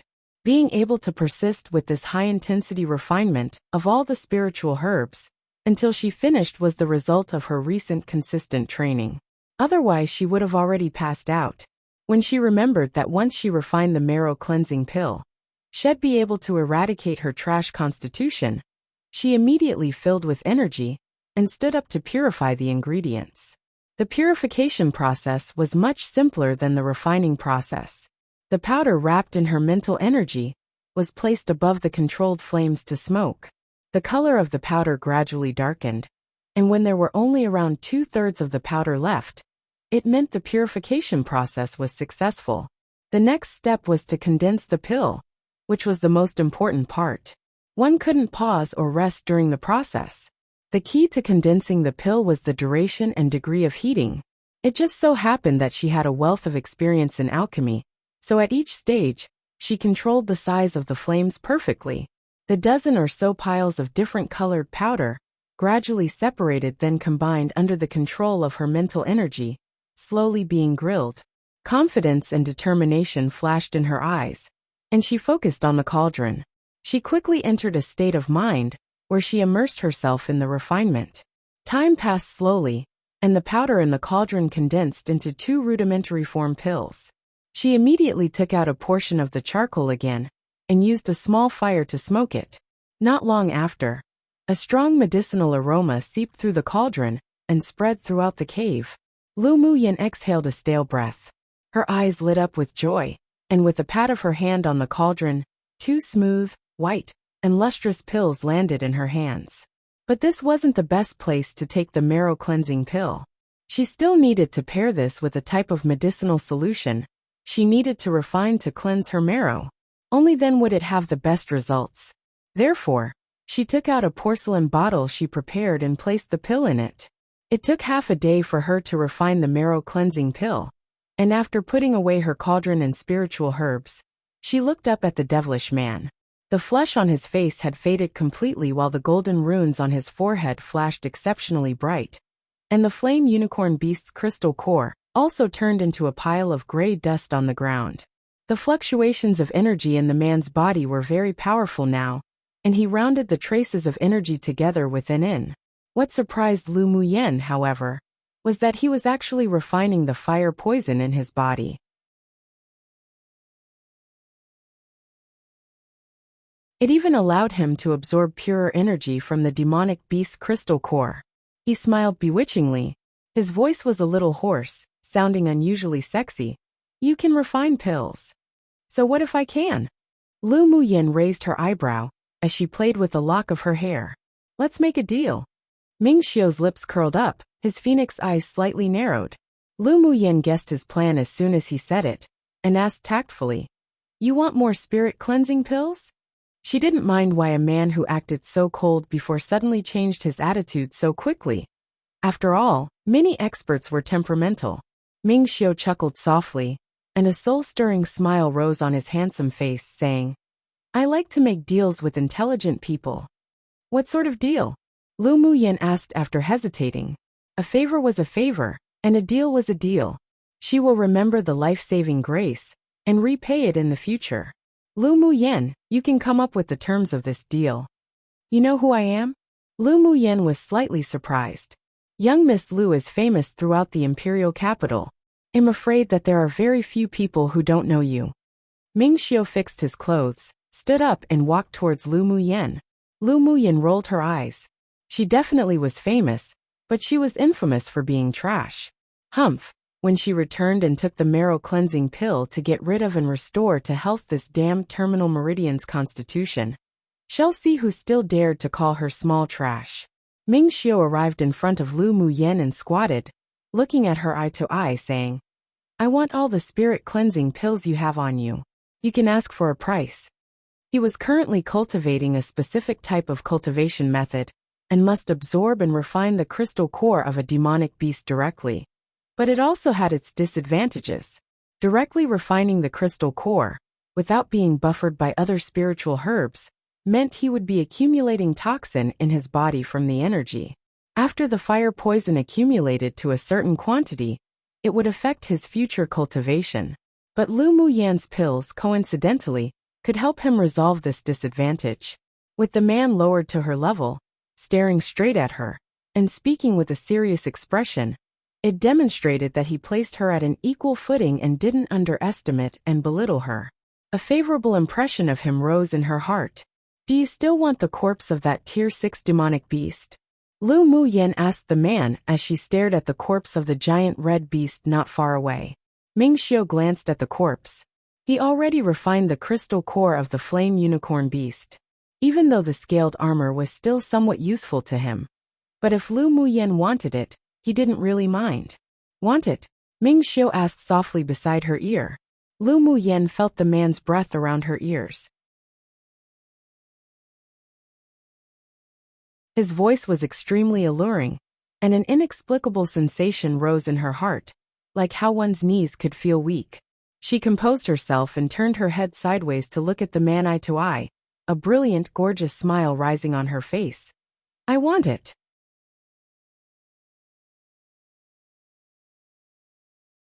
Chapter 17. Ming Xiu hearing the little woman answer refreshingly without acting pretentious. A little more acknowledgement and admiration for her rose in Ming Xiu's heart. A rare arc of delight rose on his lips. Very well. This Highness agrees. Lu Muyen looked at the devilish man's unconcerned appearance and sighed inwardly. This was power. What others took as priceless treasure, in the eyes of experts, it meant nothing, just like how she used to be. However, she wasn't a person who liked to reminisce and be stuck in the past. She was even able to be reborn in a foreign world after dying. It didn't matter if she was trash. One day she would stand at the summit of this world and step into the ranks of the peerless experts. You know you aren't at a disadvantage in this deal. Lu Muyen smiled and blinked at the man. I'm the only person who can refine this spirit cleansing pill. Even though the spiritual herbs used aren't rare. But the formula is one and only. The most important thing is that you'll get twice the result for half the effort if you take my spirit cleansing pill for your method of cultivation.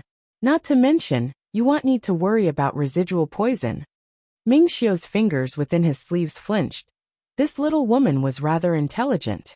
Within such a short time, She could actually guess correctly that the reason he absorbed the demonic beast crystal core was due to his cultivation method. What was the effect of the pill you refined last? He felt slightly expectant.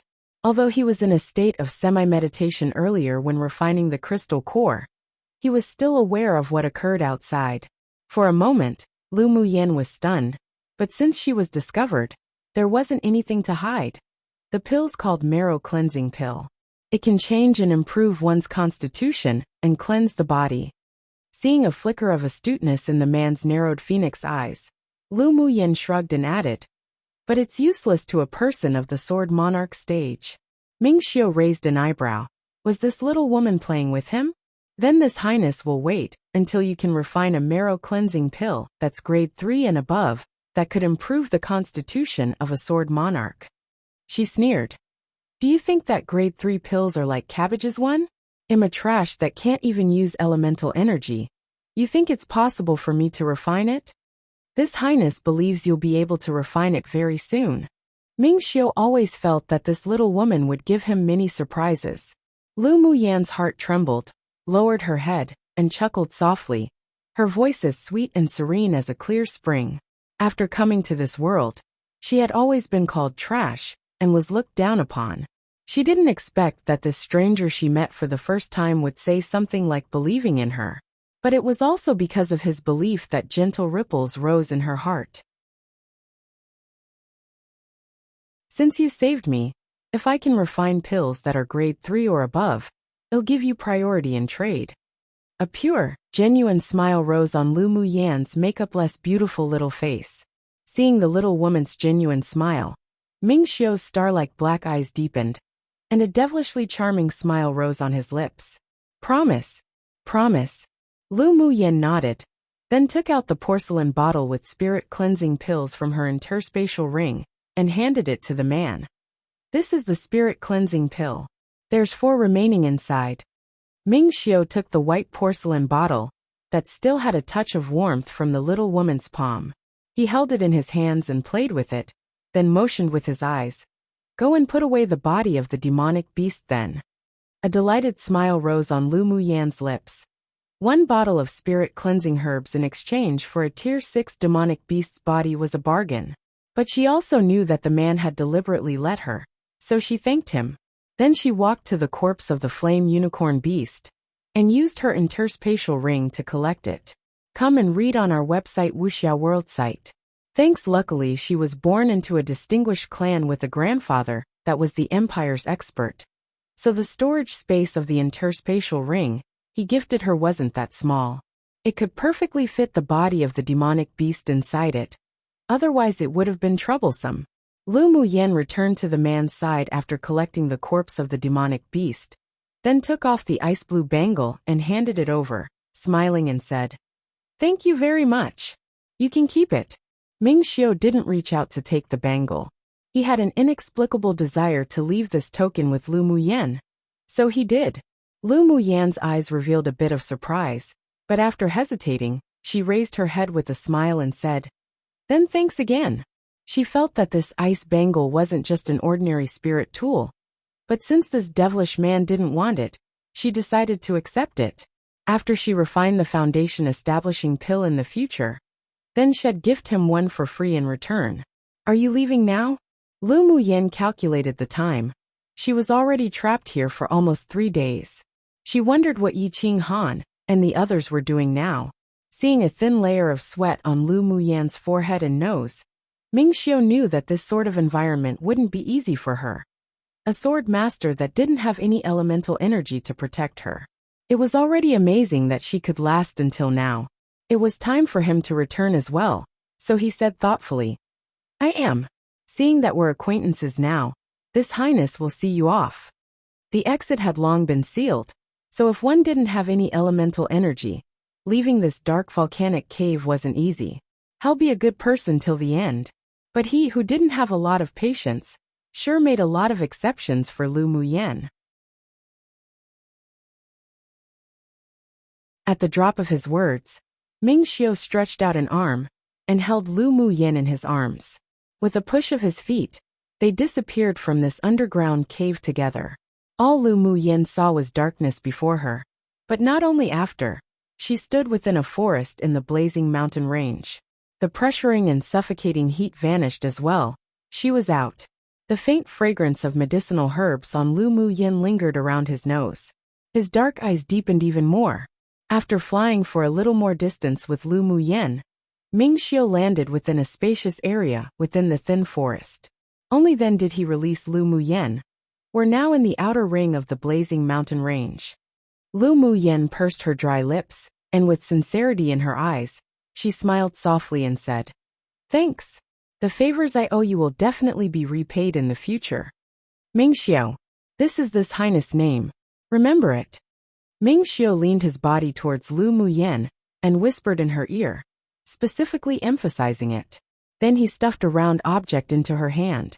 With a mature voice that carried a sexy magnetism, he said, "This and the bangle is a set. Put it away safely. Let's meet again." As soon as his voice fell, Lu Muyin could only capture a shadow flash by.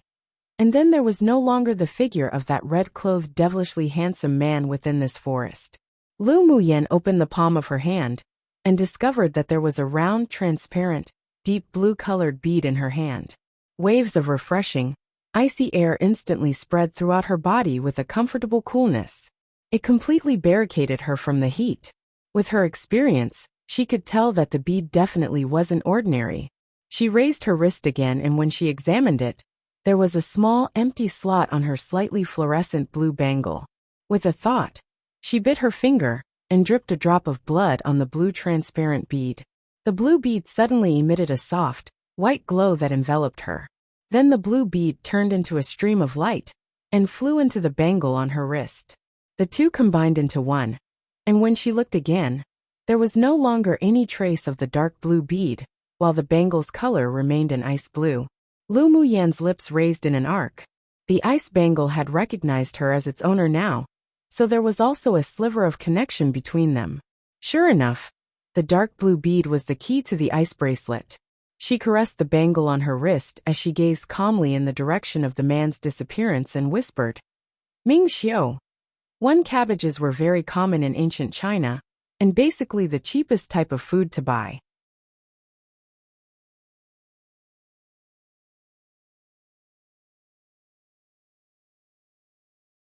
After Ming Xiu left, Lu Muyin looked around and spread her mental energy to investigate her surroundings. After confirming that there wasn't any danger, she leapt up onto a tall, thick tree and hid herself entirely amongst the leaves to rest and recover her strength. When the first ray of sunlight scattered on the blazing mountain range early the next morning, Lu Muyin opened her eyes and stretched lazily, her tiny face no longer pale. After taking the spiritual energy replenishing pill, she certainly felt energized, and after a whole night of absorption, she actually felt she stored a trace of spiritual energy. It gave her another layer of guarantee for walking out of the outer ring safely. I wonder what happened to Yi Qing Han. I should go check the agreed location. Lu Muyin stood up as she muttered to herself, then leapt off the branch and dashed in the northwest direction, using her flash steps. She had an agreement with Yi Qing Han that if they accidentally separated, they would wait for each other at one of their resting areas, just outside of the outer ring.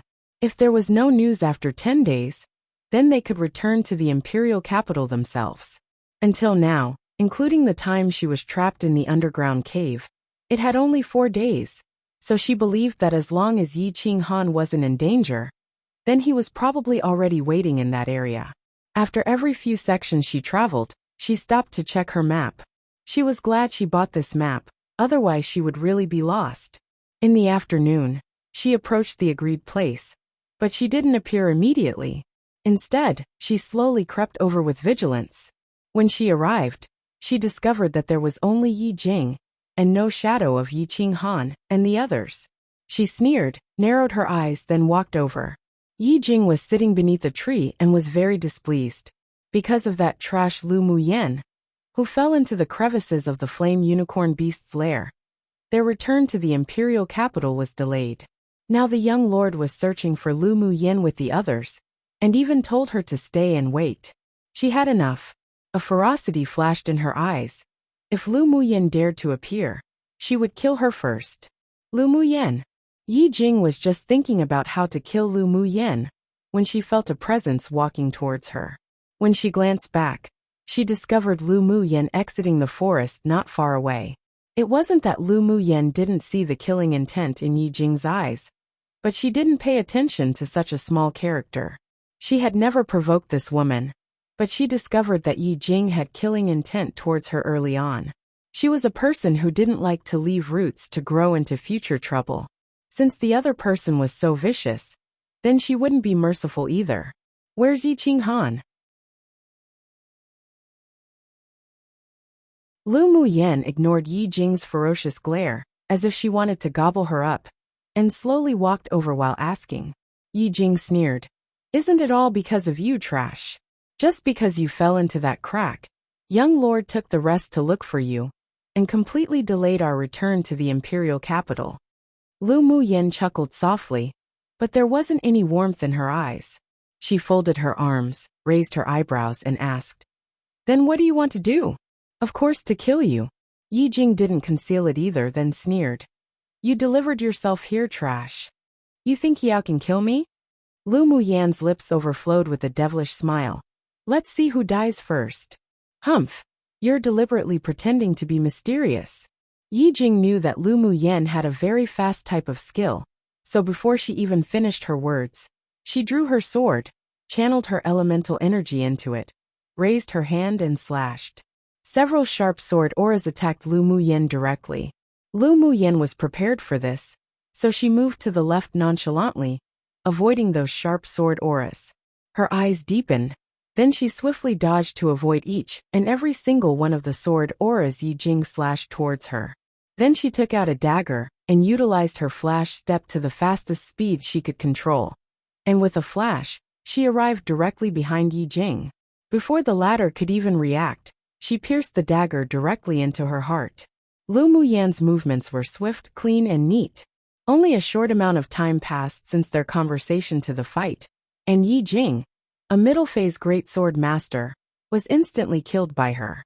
Come and read on our website Wuxia World site. Thanks. Yi Jing widened her eyes and turned her head in disbelief at the indifferent Lu Muyen. She never thought that this trash that she thought she could easily kill had such assassination skills. She miscalculated, but she was the one who first wanted to kill, so even if she regretted now, it was useless.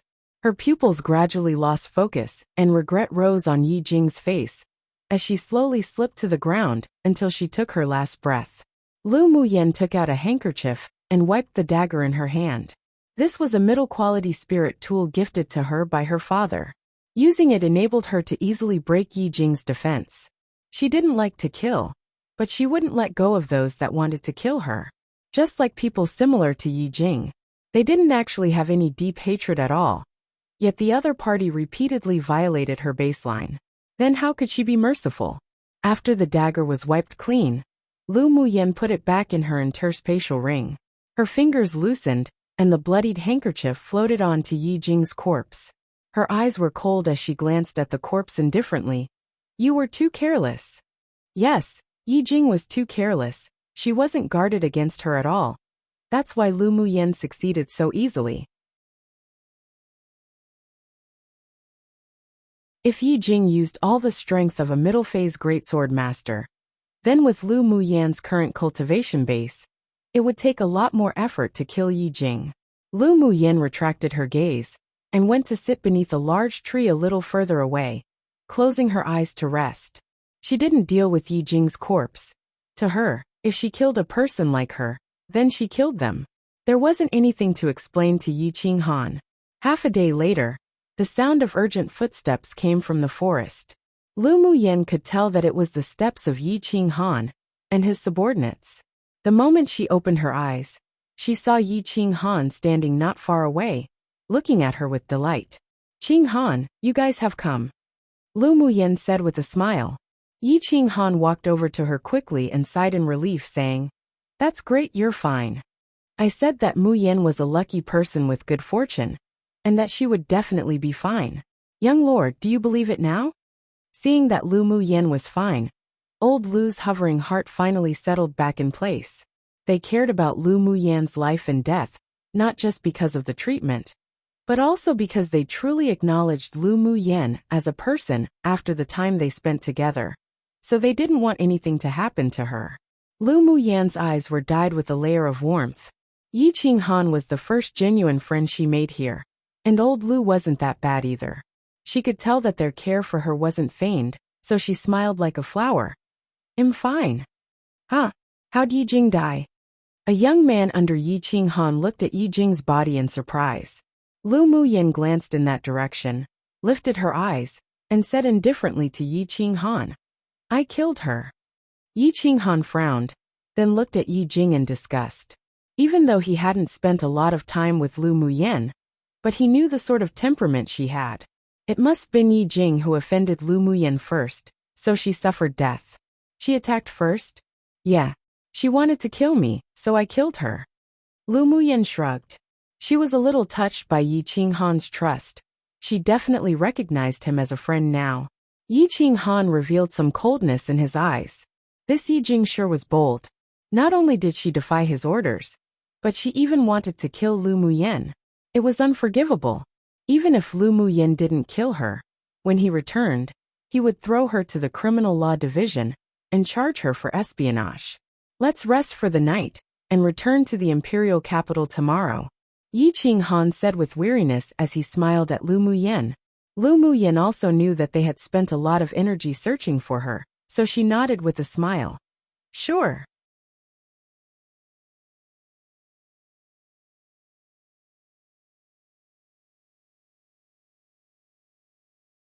Chapter 19. Gifting Apil. Early next morning, Lu Muyan left the blazing mountain range with Yi Qinghan and company. Lu Muyan was anxious to go back to improve her constitution, and Yi Qinghan and his group had other things to do, so they were basically traveling the entire way back without much rest. "Did you tame that flame unicorn beast?" Lu Muyan asked Yi Qinghan, as she took a sip of tea at a resting station. Yi Qinghan didn't dislike this rudimentary station, and also took a sip of his tea after stroking it with the lid of the cup. He nodded and said, "Tamed it. Right, Muyan, do you still have that white powder? Can you sell me some?" The white powder could render a demonic beast immobile temporarily, which was very beneficial to their distinguished sword cultivator clan that specialized in taming and training demonic beasts. Lu Muyan put down her cup. This tea was too bitter. She still preferred to drink spiritual tea. "I don't have any more on me, but if you want it, I can prepare a batch after I return." "That's great. With this powder, our clan's low-level disciples could have an extra layer of guarantee when taming spirit pets." Yi Qinghan revealed a bit of joy on his handsome face. "Do you want purple gold coins or in exchange with other items?" "Purple gold coins." Lu Muyan remembered that there would soon be a large-scale auction in the Imperial capital, but she couldn't always take money from the general's residence. Yi Qinghan nodded, then asked with a smile, "Price?" "Whatever. The herbs used to make that powder aren't that expensive." Lu Muyan considered Yi Qinghan as a friend, so she didn't hide anything. "Give your crystal card to me, I'll swipe it to you." Yi Qinghan's dark eyes filled with a smile. On Qihua continent, the Imperial capital's bank issued crystal cards, which were divided into different levels. There were white crystal cards, black crystal cards, and purple crystal cards, which corresponded to gold coins, black gold coins, and purple gold coins. Purple crystal cards could store all three kinds of coins. Black crystal cards could store black gold coins and gold coins, while the white crystal cards could only store gold coins. The use of crystal cards was very convenient, as one only needed to use their mental energy, so even ordinary people could control and swipe their cards. In addition, purple crystal cards weren't something that money could buy, and it was also a symbol of status. Lu Muyan was once trash, but she couldn't help but come from a powerful family background, so the crystal card she used was also the purple crystal card. "Here." Lu Muyan shrugged nonchalantly and passed her purple crystal card over.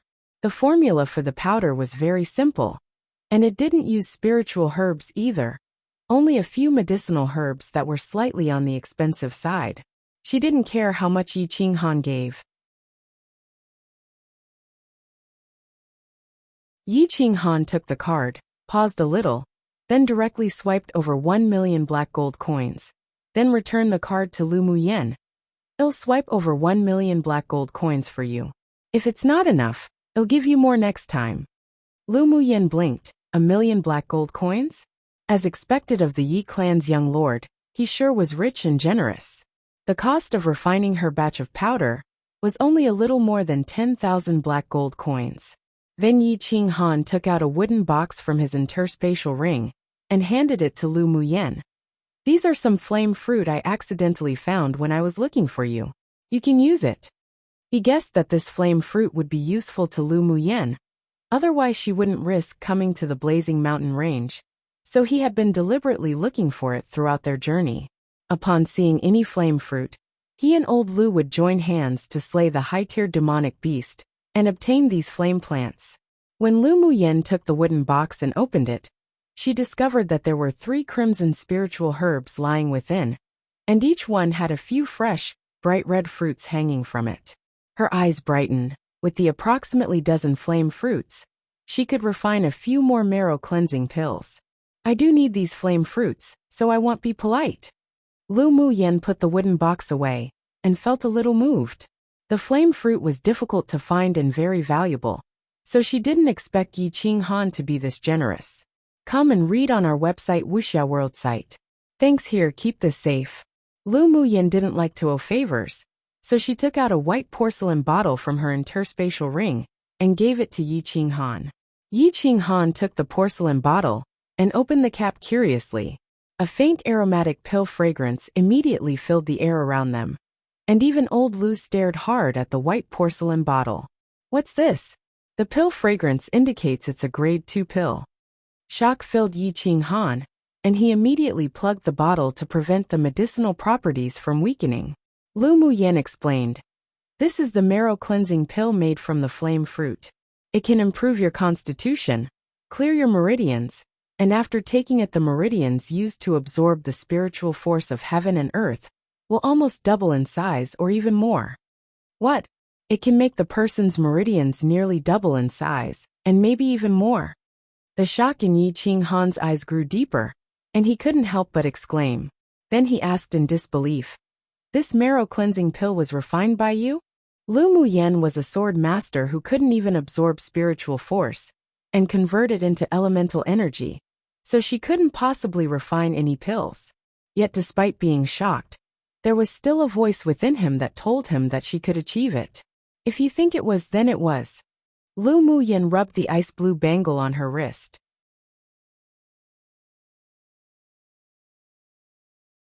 If she didn't have her powerful soul energy and mental energy, due to her 2 lives, then she wouldn't have been able to refine the marrow-cleansing pill. In this world, only sword masters with extremely powerful mental energy could refine pills and be called alchemists. They were exceptionally rare, and other than mental energy, they also needed talent. It was very difficult to raise a high-level alchemist, so grade 2 pills on the market were exceptionally precious. Pills like the marrow-cleansing pill that could improve one's constitution and widen the meridians had never appeared before either, so it was conceivable how shocked Yi Qinghan and the others were. There was only one grade 2 alchemist in the Yi clan, who they basically have enshrined with constant flattery, but even he couldn't refine a pill of such good quality like hers, not to mention its effects. After pondering for a little, Yi Qinghan composed himself, though he was still excited as he asked Lu Muyen, "Muyen, do you still have any more of this marrow-cleansing pill?" "I've only got 2 in total, and I gifted 1 to you. The other 1 I'm leaving for myself." Lu Muyen shook her head. She entered a sort of state of mind when refining the marrow-cleansing pill. But even then she was only able to refine 2 high-quality marrow-cleansing pills, as she didn't have any spiritual energy, only relying on soul energy and mental energy. Disappointment flashed through Yi Qinghan's eyes, but then he smiled again. It was already a great gain to be able to have 1 pill of such high grade, so he was very grateful for Lu Muyen's generosity. Remembering Lu Muyen's current strength, he reminded her, "Muyen, except for the people you truly trust, don't tell anyone else you have such a pill. You mustn't have no defense against others. If she was targeted by any experts, with Lu Muyan's cultivation base, then she would be in extreme danger. Although he knew that Lu Muyan was an extremely intelligent woman, but he still couldn't help but remind her. Lu Muyan smiled as she nodded, saying, "I understand that." Then she added after thinking a little, "If I refine another marrow cleansing pill, it'll save one for your younger sister." She could tell that Yi Qing Han cared a lot about his younger sister. Thinking about it, the girl being poisoned before she was even born, making her unable to leave her house, was somewhat similar to her, a trash born with the terminal meridian's constitution. Since she promised Yi Qing Han to treat his younger sister, and she even received so many flame fruits, then it was nothing to add in another marrow cleansing pill for free. Then thank you so much, Muyan. Yi Qing Han revealed his excitement in front of Lu Muyan for the first time, and promised with gratefulness. "I will remember this favor I owe you." He believed Lu Muyan. This woman gave them too many surprises along the way. He would remember this favor that he owed.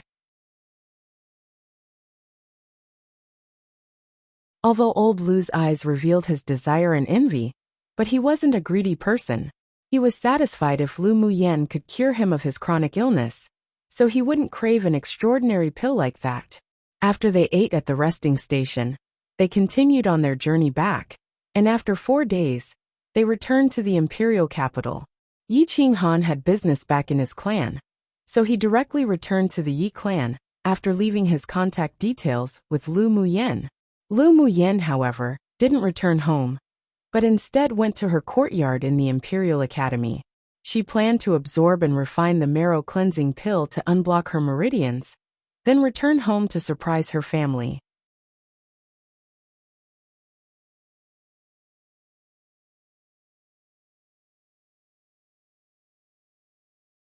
Chapter 20. Eradicating the Terminal Meridian's Constitution. As soon as Lu Muyan returned to her small courtyard in the Imperial Academy, she set up an array around the building to prevent being disturbed while absorbing and refining the marrow cleansing pill. She poured the medicinal solution into a bathtub first, then entered the bath to soak. 2 hours later, she took out a white porcelain bottle and tipped a pill into the palm of her hand. A serene pill fragrance filled the room in an instant, and her lips curled up. She placed the pill in her mouth, and the moment it entered, it melted. The gentle medicinal effect flowed through her meridians. The terminal meridian's constitution was mainly caused by the block of a person's meridians. So as long as the blockage was dispersed, then it would be able to absorb the spiritual force of heaven and earth and convert it into spiritual energy. When the gentle medicinal effects spread throughout her entire bodice meridians, Lu Muyan's eyes filled with firmness. She gathered the medicinal energy within her body together again. Then, starting from her first meridian, she began to push forward. It hurts, it hurts. Every time the force of the medicine advanced a little, Lu Muyan felt that her entire body trembled with pain. Her forehead and nose were covered in sweat, and her small face paled. However, she bit her lip to prevent herself from making a sound, and continued to use her mental energy to control the medicinal energy to shove against her blocked meridians. After her first meridian was unblocked, Lu Muyan's whole body was wet with sweat, and her face was drained of blood. But she didn't give up nor rest, and continued to push through the second, third. When the last meridian was unblocked, she opened her mouth and gasped heavily for air. After resting a little, she took out the spiritual energy enhancing pill and swallowed it, then continued to sit cross-legged to refine and absorb the medicinal effects. This time, the result didn't disappoint those who tried one. Not only did she open all her blocked meridians, but she also endured the pain and used her mental energy to guide the medicinal effects to help more than double the width of her meridians.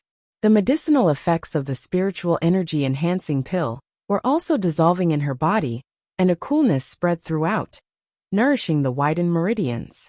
A day later, Lu Muyan opened her eyes that appeared filled with dazzling stars, and a full smile adorned her face. She stood up and washed herself, then ate something simple. It took her an entire 3 days to unblock her meridians. She took a look at the twinkling stars in the night sky, then walked towards the middle of the courtyard and sat cross-legged on a stone platform to absorb the spiritual force of heaven and earth to her heart's content. The next day, only when the first ray of morning glow fell on Lu Muyen, did she open her eyes and stretch lazily, a cheerful smile on her lips.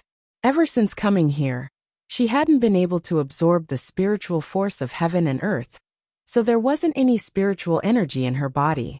It always felt like she was missing something.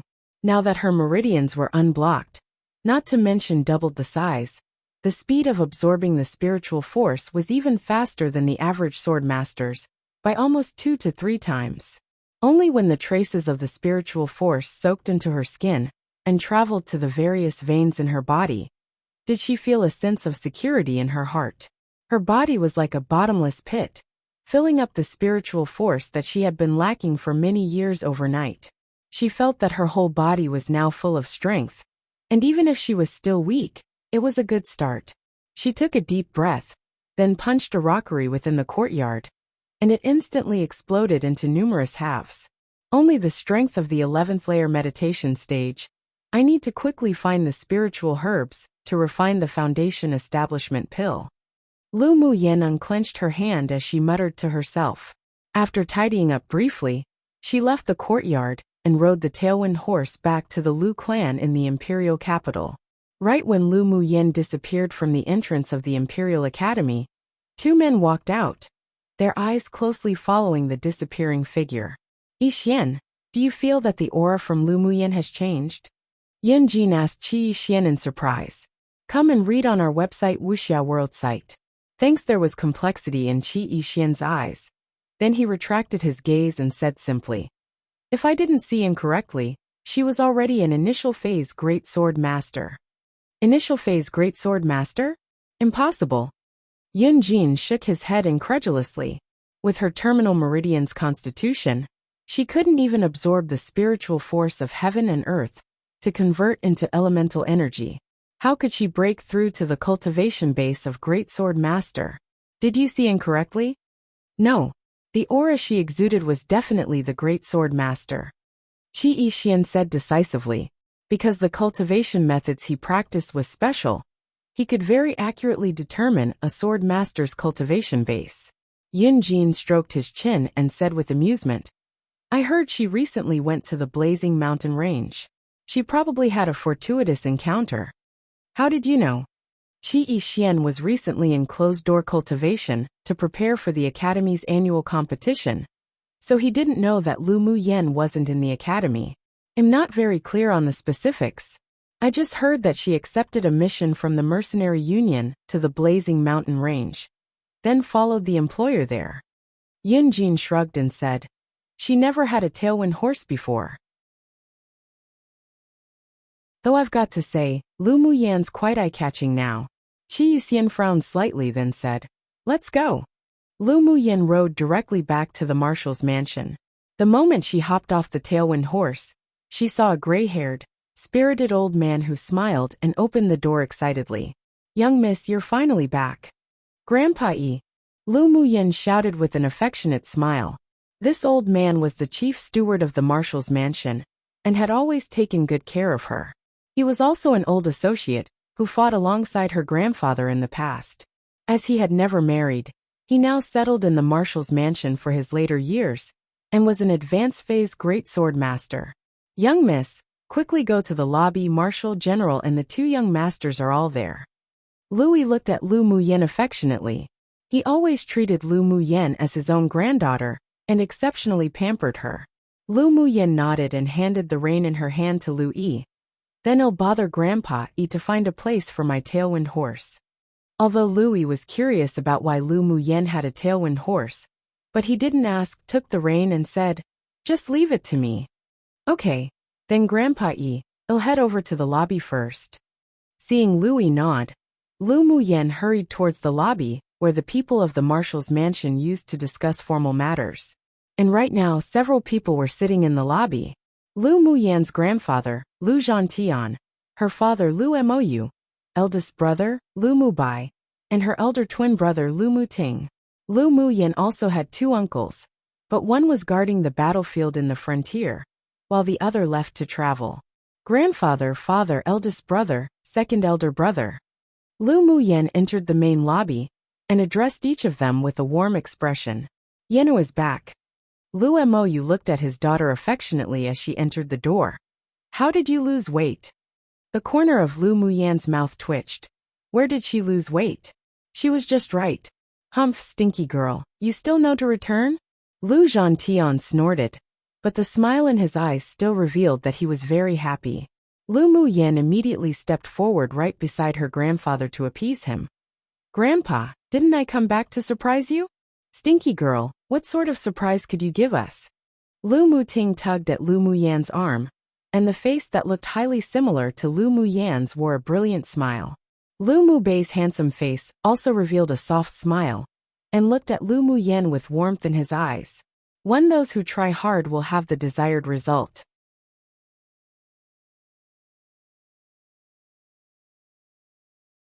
Chapter 21. Family. Lu Muyen felt happy when she saw her family members all adorned a gentle and doting smile. In her previous life, when she was only 3 years old, she was sent to the sect to practice cultivation. When she finally returned, her parents and brothers had long passed away, so she, who had never enjoyed any family affection since she was a child, cherished the Lu family dearly. She spun around in front of them with a bright smile. Did you guys not notice that my cultivation base has advanced? Great Sword Master. Lu Zhantian gasped in surprise. Before, he only cared about whether his granddaughter had returned from the blazing mountain range safely or not, and didn't really pay attention to her cultivation base. Lu Mo's refined, elegant appearance also revealed slight surprise and said, You really are an initial phase Great Sword Master. You were able to refine the marrow cleansing pill? Lu Muyen was delighted, then continued to ask, Yenner, you really cured your terminal meridian's constitution? Yep, I refined it. Lu Muyen smiled and nodded. I also obtained a few more flame fruits. I'll refine a few more batches of marrow cleansing pills, and you all can take it. The marrow cleansing pill can cleanse the marrow in your body, as well as broaden the meridians. Now the meridians of my whole body were more than doubled in size, so the absorption of the spiritual force was much faster. There's actually such a heaven-defying pill. Then wouldn't it be able to change the combat power of the entire country? Lu Zhantian's eyes burst with a sharp glint. Lu Muyen held her forehead, looking at her grandfather speechlessly. Grandpa, the marrow cleansing pill isn't so easy to refine. The flame fruit alone isn't easy to find, and right now I'm the only one in the entire Yinzhou country who's able to refine it. Right now, she didn't have any sense of belonging to Yinzhou country, so naturally she wouldn't bother to unconditionally help them refine the marrow cleansing pill. It was more important to increase the combat power of the Lu clan. True, it's better to take our time making a decision. Lu Zhantian stroked his beard, then looked at Lu Muyen and said, Let's keep the fact that you can refine the marrow cleansing pill a secret for now. Once such a pill was known, who knew how much it would shock the superiors of Yinzhou country, not to mention the entire land. Lu Mou also nodded in agreement. Yenner, your current strength is still a little too weak, so it's not recommended to reveal it. Even if others discovered the existence of the marrow cleansing pill, just say it was gifted by an expert.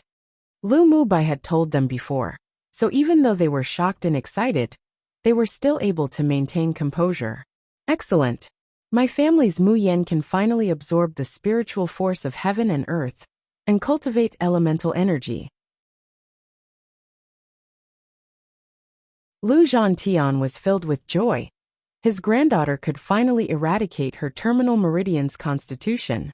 It was even more exciting than knowing he could double the size of his meridians after taking the marrow cleansing pill. Yenner is indeed a person of great luck. Lu Mo's eyes showed gratification. The divine seer's divination was indeed correct. His family's Yenner really did change after experiencing life and death, and there wasn't any need to bear the name of trash in the future. Although Lu Mou was hailed as the god of war in the empire, but he was exceptionally handsome and elegant. His body wasn't as burly as Lu Zhantian, and on the contrary, he usually appeared like a civil official. That's only a matter of course. My family's Yenner is naturally the best. Lu Zhantian looked full of pride of his granddaughter. Lu Mou smiled. Your mother went to stay at your maternal grandfather's family, so she'd only be back after a few days. If they heard you've cured your terminal meridian's constitution, then they'd be extremely happy as well. I'll have someone send them a message later. Come and read on our website Wuxia World site. Thanks, yes, we need to send a message to our relatives. It's a big deal for our yinner to finally be able to cultivate. Lu Zhantian laughed happily and said, We'll also pass the news to your younger sister. Yes, father. Lu Mou nodded with a smile. Lu Muting reached out and poked Lu Muyen on the cheek and said, Little sister, your skin has become fairer and brighter after taking the marrow cleansing pill. Lu Muyen slapped the hand of her twin elder brother off of her and rolled her eyes at him, saying, That's only natural. Second elder brother, when did you come back? Lu Muyen had a tacit understanding and feeling with her elder twin brother, Lu Muting. Lu Muting's eyes darkened upon mentioning this, and a chill rose on his face. I heard that you were bullied, so I came back from the frontier. The Gu clan's daughter really doesn't want to live anymore. He was different to Lu Mubai. He preferred exciting and thrilling battles, so he was thrown to the frontier, where his second uncle was stationed, by their grandfather for training. He hurried back because he heard that his little sister was injured by Gu Yanran and almost died. Who knew that as soon as he returned, he heard that his little sister went to the blazing mountain range. Originally he wanted to take care of Gu Yanran, but was stopped by his eldest brother. Since his little sister wanted to take revenge herself, he temporarily extinguished his thoughts of killing Gu Yanran. It's just one Gu Yanran. She's not worthy of second elder brother to personally take action. Ferocity flashed by Lu Muyan's eyes, and she raised an eyebrow and said, During the Academy's annual competition, I'll let her taste the evil fruits she sowed. Now that's my little sister. Toleration's not the style of our Lu clan. Remembering how his little sister constantly tolerated Gu Yanran and Zheng Rou because of Qi Yixian, fury rose in Lu Muting's chest. He softened his tone and attempted to persuade Lu Muyen. Even if Qi Yixian doesn't really like Gu Yanran, but you can't change the fact that the Qi clan wants him to marry that woman as a concubine. I heard that the Imperial noble consort and the Gu family were trying to push for her to become the official wife. Regardless of whether it's possible or not, such a man isn't worth entrusting your entire life with. Hearing Lu Muting's words, the others also turned their attention to Lu Muyen. Lu Muyen was obsessed with Qi Yixian, and even asked her family to open a back door for her to enter the Imperial Academy despite still wearing the title of trash. Due to this, she often had to endure others' ridicule and bullying, which caused a lot of headaches and heartaches for them. Grandpa, father, eldest brother, second elder brother, don't worry. Lu Muyan's eyes were full of decisiveness, and she said firmly, After dying this one time, my heart's like dead ashes one. He isn't a good match for me, and all my thoughts and energy are now on cultivation. As if I've got time to chase after him. Hearing Lu Muyen say this, they sighed with relief. Lu Muting patted his little sister on the shoulder, and said with gratification in his voice, Thinking this way is correct. After having strength, who dares to belittle you? Bully you? Humph. There'll be loads for Qi Yixian to regret later. When that time comes, I'll be our yinner who doesn't want him, and tell him to scram. As expected of second elder brother, you understand me. Even if he changes his heart and comes back to beg me, I'll still tell him to scram. Lu Muyen raised her hand and clenched her fist in the air to express her determination. She could tell from Qi Yixian's attitude that it wasn't that he didn't care about her at all. Combined with her previous memories, they had a good relationship when they were younger. But ever since Gu Yanran appeared, the two slowly walked to this point today. But it was undeniable that Qi Yixian wasn't a qualified candidate as a potential partner. The fact that he was able to indulge Gu Yanran and Zheng Rou's bullying of the original owner of this body was also because he used Lu Muyan's deep love for him. But right now she had no feelings for Qi Yixian, and even if she inherited the feelings of the original owner, she didn't even have a trace of attachment or daydreams left for Qi Yixian. She had no interest in that sort of man, and they were destined to not be fated. Afterwards, Lu Muyen had dinner with her family and chatted, then went to the treasury of the Lu clan where they stored their valuables, found the rest of the spiritual herbs required to refine the marrow cleansing pill, then went to her room to refine pills. When she had no hope for Qi Yixian anymore, given up on him entirely.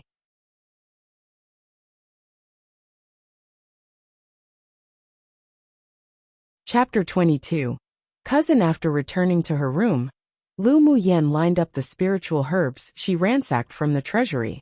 She took the flame fruits out from her interspatial ring, then placed them carefully with the spiritual herbs. She only used one flame fruit when refining the marrow cleansing pill before, so including the ones Yi Qinghan gave her, there were a total of 11 flame fruits left. With this quantity, it was more than enough to refine the marrow cleansing pills for her grandfather and the rest.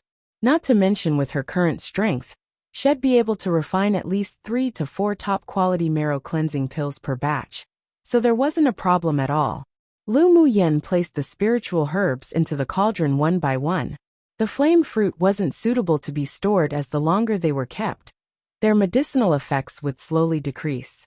Since her terminal meridian's constitution was completely cured, and she now had access to spiritual energy, it saved a lot of trouble when refining pills.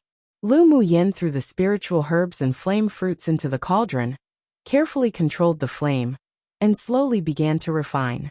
After several hours, the flow of medicinal aroma spread throughout her room. It wasn't until the evening of the second day did Lu Muyen extinguish the flames. With a raise of her hand, round lustrous white pills flew out of the cauldron one by one. Looking at more than a dozen white porcelain bottles on the table, a merry smile rose on her face. This time, she refined a total of 42 marrow cleansing pills, meaning each batch produced nearly twice as much as her initial batch in the blazing mountain range. Lu Muyen carefully put the porcelain bottles away with a sharp glint in her eyes. These marrow cleansing pills were worth quite a bit of wealth. With these marrow cleansing pills alone, she could find a way to exchange for some more precious spiritual herbs. Once she broke through to the core formation stage and obtained her own pill flame, then refining pills like the worldly reduction pill one was as easy as obtaining it simply by reaching out a hand. Lu Muyen clenched her small fists tightly. Core formation stage. I'll definitely reach it soon. Due to her strong desire for strength, Lu Muyen didn't continue to delay herself at home. After delivering the marrow cleansing pills to her grandfather, she explained a little, then returned to the Imperial Academy. As the most powerful academy in Yanzhou country, the spiritual force that gathered in the Imperial Academy was far more plentiful than her home.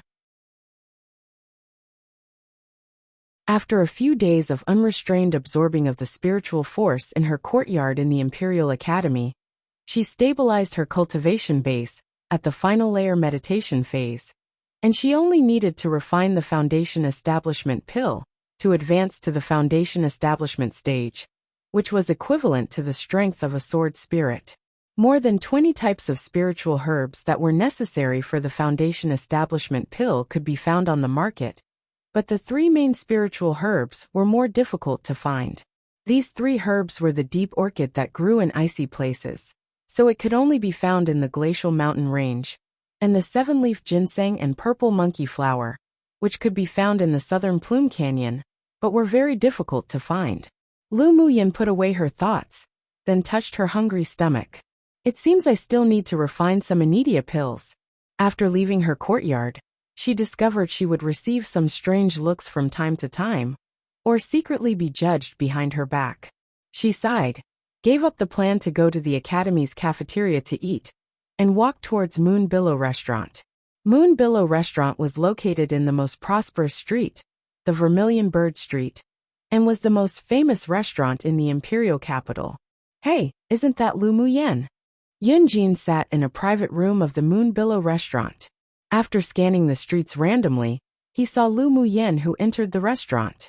Hearing this, Qi Yixian also looked down from the window, but only saw a corner of purple clothing, without any trace of Lu Muyen. In addition to the 2 people in the private room, there were also 3 others. One was the Empress' son, the 3rd Prince Yunlan.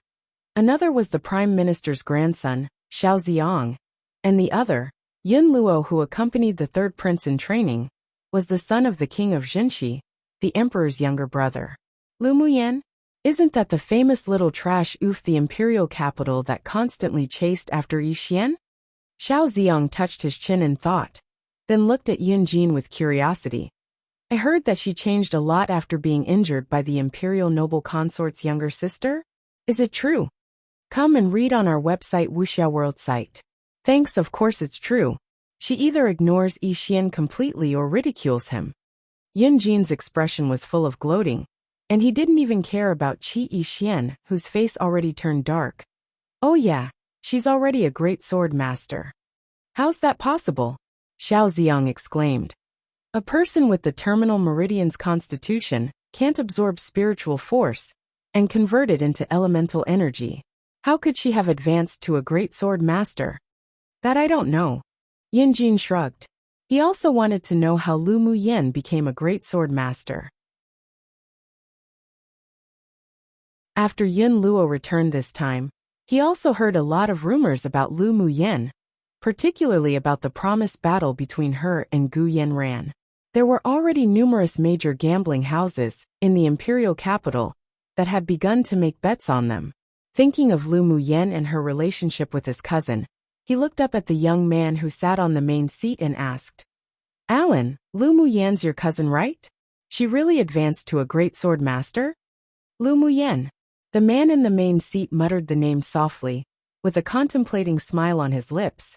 As far as I know, it's true. Then how'd she do it? Xiao Ziong asked curiously, wide-eyed. Even I'm not very clear. Yun Lan smiled with slight profoundness, then turned to the guard beside him and said, There shouldn't be any seats left now at Moon Billow Restaurant. You go and invite young Miss Lu up to have a meal. He had heard from his empress mother a couple of days ago too, that Lu Muyan already eradicated her terminal meridian's constitution. Today, he sure wanted to see if his cousin that he hadn't seen in many years truly had changed as according to the rumors or not. Of course, he was also very curious as to how his cousin advanced to a great sword master. Yes, master. Currently, all faces displayed a little interest. Recently, the rumors about Lu Muyan came one after another, and they really wanted to see if she had truly changed. After hearing the shopkeeper say Moon Billow Restaurant was already full, Lu Muyan didn't force anything either, and was about to leave after nodding. But then she was stopped by a young man before she could exit. Young Miss Lu, our master invites young Miss to come upstairs to have a meal. The man was neither humble nor haughty, and his attitude was fairly respectful and polite. Lu Muyan asked in surprise, Who's your master? Young Miss Lu will know once you go up. The man replied. Lu Muyan saw that the man's temperament was like a personal guard, and she was also curious about who invited her to a meal, so she nodded. Lead the way. The man didn't say much, and took Lu Muyan directly to the only private room on the third floor. After pushing the door and entering, Lu Muyan saw 5 men sitting within, but she only knew Yun Jin and Qi Yi Xian. Cousin, long time no see. Yun Lan quickly scrutinized Lu Muyan, and a gentle smile appeared on his attractive face. Lu Muyan was startled for a moment. Cousin? There was only one person who could call her cousin, and that was Yun Lan, the son of her empress aunt. She and this cousin had a very ordinary relationship before. Yun Lan was older than her by 3 years, and when they were young, they would often play together. But because she kept chasing after Qi Yi Xian, and ignored the people around her, she eventually stopped contacting this cousin. Yun Lan's teacher was the Empire's advanced phase sword king expert, so he didn't need to attend the Imperial Academy.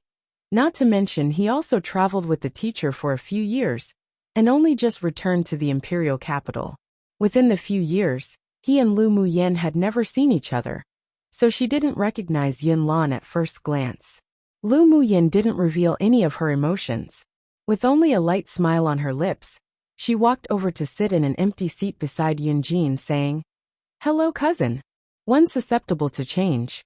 The original Chinese is, My understanding is that it helps transform a person into a celestial of sorts by decreasing their worldliness and mortality, so that they can more successfully become immortals. Has two meanings: reduce/descend/lower, etc., or surrender/subdue, etc. My take is that it's the first meaning. To reduce can mean dust or shorten from, which refers to the mortal world.